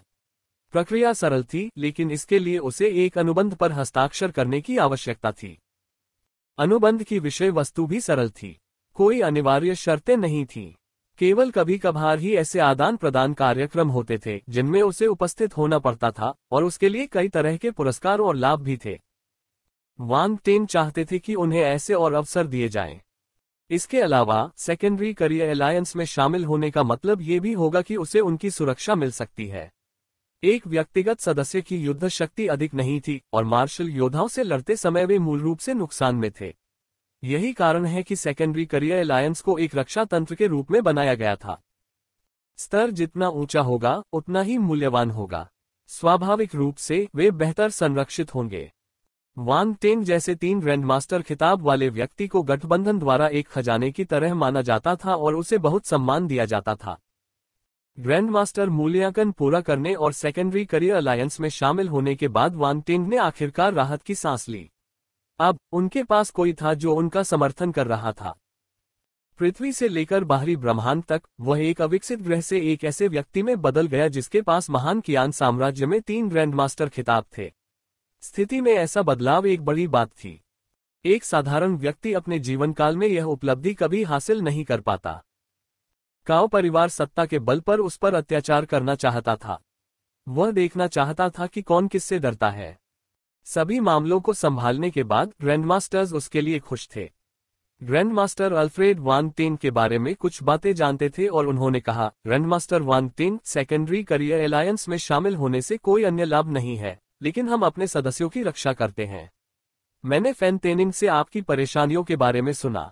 चूंकि अब आप गठबंधन में शामिल हो गए हैं, अगर कोई ऐसी चीज है जिसका समाधान नहीं हो सकता है, तो आप सीधे गठबंधन को इसकी सूचना दे सकते हैं। क्या ग्रैंडमास्टर वांग टेंग को किसी परेशानी का सामना करना पड़ा है? अन्य ग्रैंडमास्टरों को उसके मामलों के बारे में पता नहीं था और उन्होंने पूछा। वांग टेंग ने कुछ भी नहीं छिपाया और संक्षेप में बताया। चूंकि वे पहले से ही जानते थे कि वह कौन है, इसलिए थोड़ी जांच से ही उन्हें पता चल जाएगा। वह वैसे भी इसे छिपा नहीं सकता था। आखिरकार उस दिन जब उन्होंने घंटी बजाई तो नोबल फैमिली कंसल्टेशन चैम्बर में काफी हंगामा हुआ था। तो ये बात थी। Ads by PubFuture. सभी लोग थोड़ा आश्चर्यचकित थे। अगर आपको किसी मदद की जरूरत है तो आप मुझसे मिल सकते हैं। मेरे कुछ संपर्क हैं, ग्रैंडमास्टर हुआ युआन ने तुरंत पेशकश की। ये सही है, ये सही है। हमारे जैसे पुराने लोग अपने जीवन के आधे समय से इस व्यवसाय में हैं। हमारे कुछ संबंध होंगे, ग्रैंडमास्टर मोर्डे ने आगे कहा। सभी ग्रैंडमास्टर्स ने मदद करने की इच्छा जताई। वे किसी ऐसे व्यक्ति के साथ अच्छे संबंध बनाना चाहते थे जिसके पास 3 ग्रैंडमास्टर खिताब हों। वे ऐसा अच्छा अवसर नहीं छोड़ना चाहते थे। वे काओ परिवार से डरते नहीं थे। जहां तक पाकर परिवार का प्रश्न है, उनमें से इतने सारे लोग एक साथ काम करते हैं, तो वे ज्यादा खतरे में नहीं होंगे, भले ही वे इतने शक्तिशाली नहीं हैं। इसके विपरीत, यदि पाकर परिवार ने सेकेंडरी करियर अलायंस के कई ग्रैंडमास्टरों को नाराज कर दिया, तो वे ही मुसीबत में पड़ जाएंगे। यही कारण था कि ग्रैंडमास्टर्स को ज्यादा चिंता नहीं थी। वांग टेंग उनकी प्रतिक्रियाओं से आश्चर्यचकित थे, लेकिन उन्होंने उन्हें अस्वीकार नहीं किया। उन्होंने सिर हिलाया और मुस्कुराए। बहुत बहुत धन्यवाद साथी ग्रैंडमास्टर्स। आपका स्वागत है। हा, ग्रैंडमास्टर वांग टेंग बहुत विनम्र हैं। ग्रैंडमास्टर वांग टेंग, विनम्र होने की कोई जरूरत नहीं है। हम भविष्य में और भी बातचीत करेंगे। ग्रैंडमास्टर्स बहुत खुश थे। अगर वांग टेंग ने उन्हें अस्वीकार कर दिया होता तो उन्हें ऐसा महसूस नहीं होता। एहसान अपरिहार्य थे और उनका आदान प्रदान होना ही था। वांग टेंग की मदद करने का मतलब था कि वह भविष्य में भी मदद करेगा। मुसीबत के समय मदद की पेशकश करना केक पर आइसिंग से बेहतर था। वांग टेंग में अद्भुत क्षमता थी। इतनी कम उम्र में ही उन्होंने 3 ग्रैंडमास्टर खिताब अपने नाम कर लिए थे। यहाँ तक कि उनके जैसे वरिष्ठ लोग जिन्होंने अपना पूरा जीवन अपने क्षेत्र में बिताया था, उन्हें भी उनकी प्रशंसा करनी होगी। वे उसके साथ घनिष्ठ संबंध विकसित करना चाहते थे। ग्रैंडमास्टर वांग टेंग, आप कहाँ रहते हैं? क्या आपको हमारे द्वारा आपके लिए एक सुरक्षित स्थान तैयार करने की आवश्यकता है? ग्रैंडमास्टर हुआ युआन ने भावुक होकर पूछा। मैं फिलहाल ग्रेट कियान सिटी में मास्टर फैन तेनिंग के साथ रह रहा हूँ। यह इतना खतरनाक नहीं है, वांग टेंग ने जवाब दिया। ग्रैंडमास्टर्स ने फैन तेनिंग की ओर देखा और याद किया कि वह वही व्यक्ति था जो वांग टेंग को यहाँ लाया था। इस बार तुमने अच्छा किया। अल्फ्रेड ने फैन तेनिंग के कंधे को थपथपाया और हंस दिया। हा, ग्रैंडमास्टर अल्फ्रेड, आपके शिष्य ने हमें एक महान उपहार दिया। ग्रैंडमास्टर हुआ युआन मुस्कुराए। यही तो मुझे करना चाहिए। ये देखकर कि आखिरकार सभी ने उसे याद कर लिया है, फैन तेनिंग लगभग फूट फूट कर रोने लगा और उनसे लिपट गया। उसे ऐसा करना ही था। वह ग्रैंडमास्टर से घिरा हुआ था और एक साधारण रनमास्टर के रूप में वह बोलने की स्थिति में नहीं था। ये सब मास्टर वांग टेंग की बदौलत था, नहीं, ग्रैंडमास्टर वांग टेंग की बदौलत कि उन्हें उसका नाम याद था। Ads by PubFuture. Grand master Wang Teng, क्या आपको रहने के लिए कोई और जगह चाहिए? फैन तेनिंग का घर शायद आपके लिए बहुत छोटा है, अल्फ्रेड ने पूछा और अपना हाथ दिखाते हुए कहा, मेरा घर काफी बड़ा और ज्यादा आरामदायक है। जब हम खाली होंगे तो हम अच्छी बातचीत कर सकते हैं। फैन तेनिंग को ऐसा महसूस हुआ जैसे उसके दिल में तीर चुभ गया हो जब उसने ग्रैंडमास्टर अल्फ्रेड को आक्रोश से देखा। मास्टर जी, क्या आप इतने बेशर्म नहीं हो गए हैं कि उसे मुझसे दूर ले जा रहे हैं? हालांकि उसने यह बात खुलकर कहने की हिम्मत नहीं की, अन्यथा उसकी आलोचना की जाती, यहां तक कि उसका मालिक उसे निकाल भी सकता था। अल्फ्रेड के बारे में उनकी समझ को देखते हुए यह ऐसा काम था जो उनके गुरु निश्चित रूप से कर सकते थे। वांग टेंग अवाक रह गया। उसे एहसास हुआ कि यह बूढ़ा आदमी काफी दुष्ट था। वह उसे अपने शिष्य से छीनना चाहता था और फैन तेनिंग जैसे लोगों के साथ अच्छी बातचीत करना पसंद करता था। हालांकि वह नहीं जा सका। ग्रैंडमास्टर्स से निपटना इतना आसान नहीं था। वह मरने तक परेशान रहता था। ग्रैंडमास्टर वांग टेंग, मेरे घर के बारे में क्या ख्याल है? मेरा घर न केवल बड़ा है बल्कि वहां कीमिया के लिए बहुत सारी सामग्रियां भी हैं। हम कीमिया के बारे में बात कर सकते हैं। ग्रैंडमास्टर हुआ युआन अकेले नहीं रहना चाहते थे और उन्होंने वांग टेंग को आमंत्रित किया। ग्रैंडमास्टर वांग टेंग, आप मेरे घर आ सकते हैं। मेरा स्मिथरी स्टूडियो काफी बड़ा है और मैंने लाइटनिंग स्लैब के बारे में कुछ जानकारी हासिल की है। क्यों न हम इसके बारे में बात करें? ग्रैंडमास्टर मो डे ने सुझाव दिया। चलो मेरे घर चलें। चले जाओ, मेरे घर चलो। NOWELL-BE-IN.CO उद्धरण चिन्ह प्रश्नवाचक चिन्ह प्रश्नवाचक चिन्ह प्रश्नवाचक चिन्ह उद्धरण चिन्ह। ग्रैंडमास्टर्स के बहस करते ही वांग टेंग का सिर दर्द करने लगा। ये लोग इतना बात करना क्यों पसंद करते हैं? मैं बस भाग जाऊंगा। मैं यह नहीं कर सकता। ग्रैंड मास्टर्स, मैं कुछ दिनों के लिए मास्टर फैन तेनिंग के साथ ही रहूंगा। आपको मेरी चिंता करने की जरूरत नहीं है, वांग टेंग ने जल्दी से कहा। वे असहाय महसूस कर रहे थे लेकिन वे उस पर दबाव नहीं डाल सकते थे। फैन तेनिंग भावुक हो गए। ग्रैंडमास्टर वांग टेंग ने उनकी वजह से ग्रैंडमास्टर्स के निमंत्रण को अस्वीकार कर दिया। ये बहुत मार्मिक था। अल्फ्रेड ने फैन तेनिंग को तीखी नजर से देखा। अरे यार शिष्य, ये सब तुम्हारा दोष है। Fan tanning अंडस्को। बगल में मास्टर ब्लैकस्मिथ हॉब्सन और डॉक्टर लियोनार्डो उससे ईर्ष्या करते थे और उसके साथ सहानुभूति रखते थे। ग्रैंडमास्टर के बुरे पक्ष में होना शायद अच्छा नहीं लगता था। वैसे ग्रैंडमास्टर वांग टेंग, क्या वह हरी लॉ जिसका आप उपयोग कर रहे थे दिव्य लॉ थी? ग्रैंडमास्टर हुआ युआन ने अचानक पूछा। ग्रैंडमास्टर कीमियागर, ग्रैंडमास्टर मो डे और अन्य लोगों ने तुरंत वांग टेंग की ओर देखा। हालांकि उन्हें पहले से ही एक आभास था लेकिन वे अपनी जिज्ञासा को रोक नहीं पाए। Ads by PubFuture. Grandmaster Alfred और अन्य लोग आश्चर्यचकित रह गए। कौन सी दिव्य ज्वाला? ग्रैंडमास्टर हुआ युआन ने जवाब दिया। ग्रैंडमास्टर वांग टेंग ने डैन को परिष्कृत करते समय हरे रंग की लौ का इस्तेमाल किया। हमने अनुमान लगाया कि यह एक दिव्य लौ होनी चाहिए। ग्रैंडमास्टर मो डे ने कहा, उन्होंने इसका उपयोग धातुकर्म के दौरान भी किया था। ये सही है, यह एक दिव्य ज्वाला है। इसे एमरल्ड ग्लेज्ड फ्लेम कहा जाता है। वांग टेंग ने सिर हिलाया। पन्ना चमकदार लौ। ग्रैंडमास्टर्स ने उसका नाम बुदबुदाया और कहा, यह वास्तव में एक दिव्य ज्योति है। ग्रैंडमास्टर वांग टेंग वास्तव में भाग्यशाली हैं। मैं बस भाग्यशाली था। वांग टेंग मुस्कुराया। रुको ग्रैंडमास्टर वांग टेंग, क्या आपके पास पवित्र ज्वाला नहीं है? फैन तेनिंग ने आश्चर्य से पूछा। पवित्र ज्वाला? हर कोई आश्चर्यचकित था। क्या हो रहा है? पवित्र ज्वाला क्यों है? ओह, मैंने यह नहीं कहा कि मेरी केवल एक ही लौ है। वहां एक अजीब सी खामोशी छा गई। ग्रैंडमास्टर वांग टेंग, आपके पास 2 दिव्य ज्वालाएं हैं? ग्रैंडमास्टर हुआ युआन ने धीरे से पूछा। हाँ, मुझे गलती से 2 तरह की लपटें मिल गईं। वांग टेंग ने सिर हिलाया। हाँ, कितना अच्छा हादसा है। ग्रैंडमास्टर हुआ युआन और अन्य लोगों के दिल में दर्द महसूस हुआ। वे ईर्ष्या से लगभग रो पड़े। 2 दिव्य ज्वालाएं, ये कैसी किस्मत है। सभी को समझ नहीं आ रहा था कि और क्या कहें। वे अपने ग्रैंडमास्टर खिताबों से शर्मिंदा थे। खांसी, ऐसा मत करो, ये सब किस्मत है, इसका मुझसे कोई लेना देना नहीं है। वांग टेंग ने अजीब तरह से खांसी। मौन। अगर वह चुप रहते तो हालात बेहतर होते। कुछ ग्रैंडमास्टर्स बहुत नाराज हुए। ठीक है, अगर और कुछ नहीं है तो मैं सबसे पहले मास्टर फैन तेनिंग के साथ वापस जाऊंगा, वांग टेंग ने जल्दी से कहा। चलो चलो, ग्रैंड मास्टर हुआ युआन और बाकी लोगों ने कमजोरी से हाथ हिलाया। अगर वे वांग टेंग को रहने देते तो उन्हें अपनी जिंदगी पर शक होने लगता। जब मेरे पास समय होगा तो मैं शेष 9 आत्मा जमाव गोली को परिष्कृत करूंगा, लेकिन ये सुनिश्चित करने के लिए कि हर कोई इसे प्राप्त करने में सक्षम हो, मुझे कुछ और सामग्रियों की आवश्यकता हो सकती है, वांग टेंग ने कहा। मैं किसी को तुरंत उन्हें इकट्ठा करने का आदेश दूंगा, ग्रैंड मास्टर हुआ युआन ने उसे आश्वस्त किया। वांग टेंग ने कहा, जब ये हो जाए तो मुझे बताएगा। तो फिर हम इंतजार करेंगे। दादाओं की आंखें चमक उठी और वे फिर से खुश हो गए। वांग टेंग ने मुस्कुराते हुए सिर हिलाया।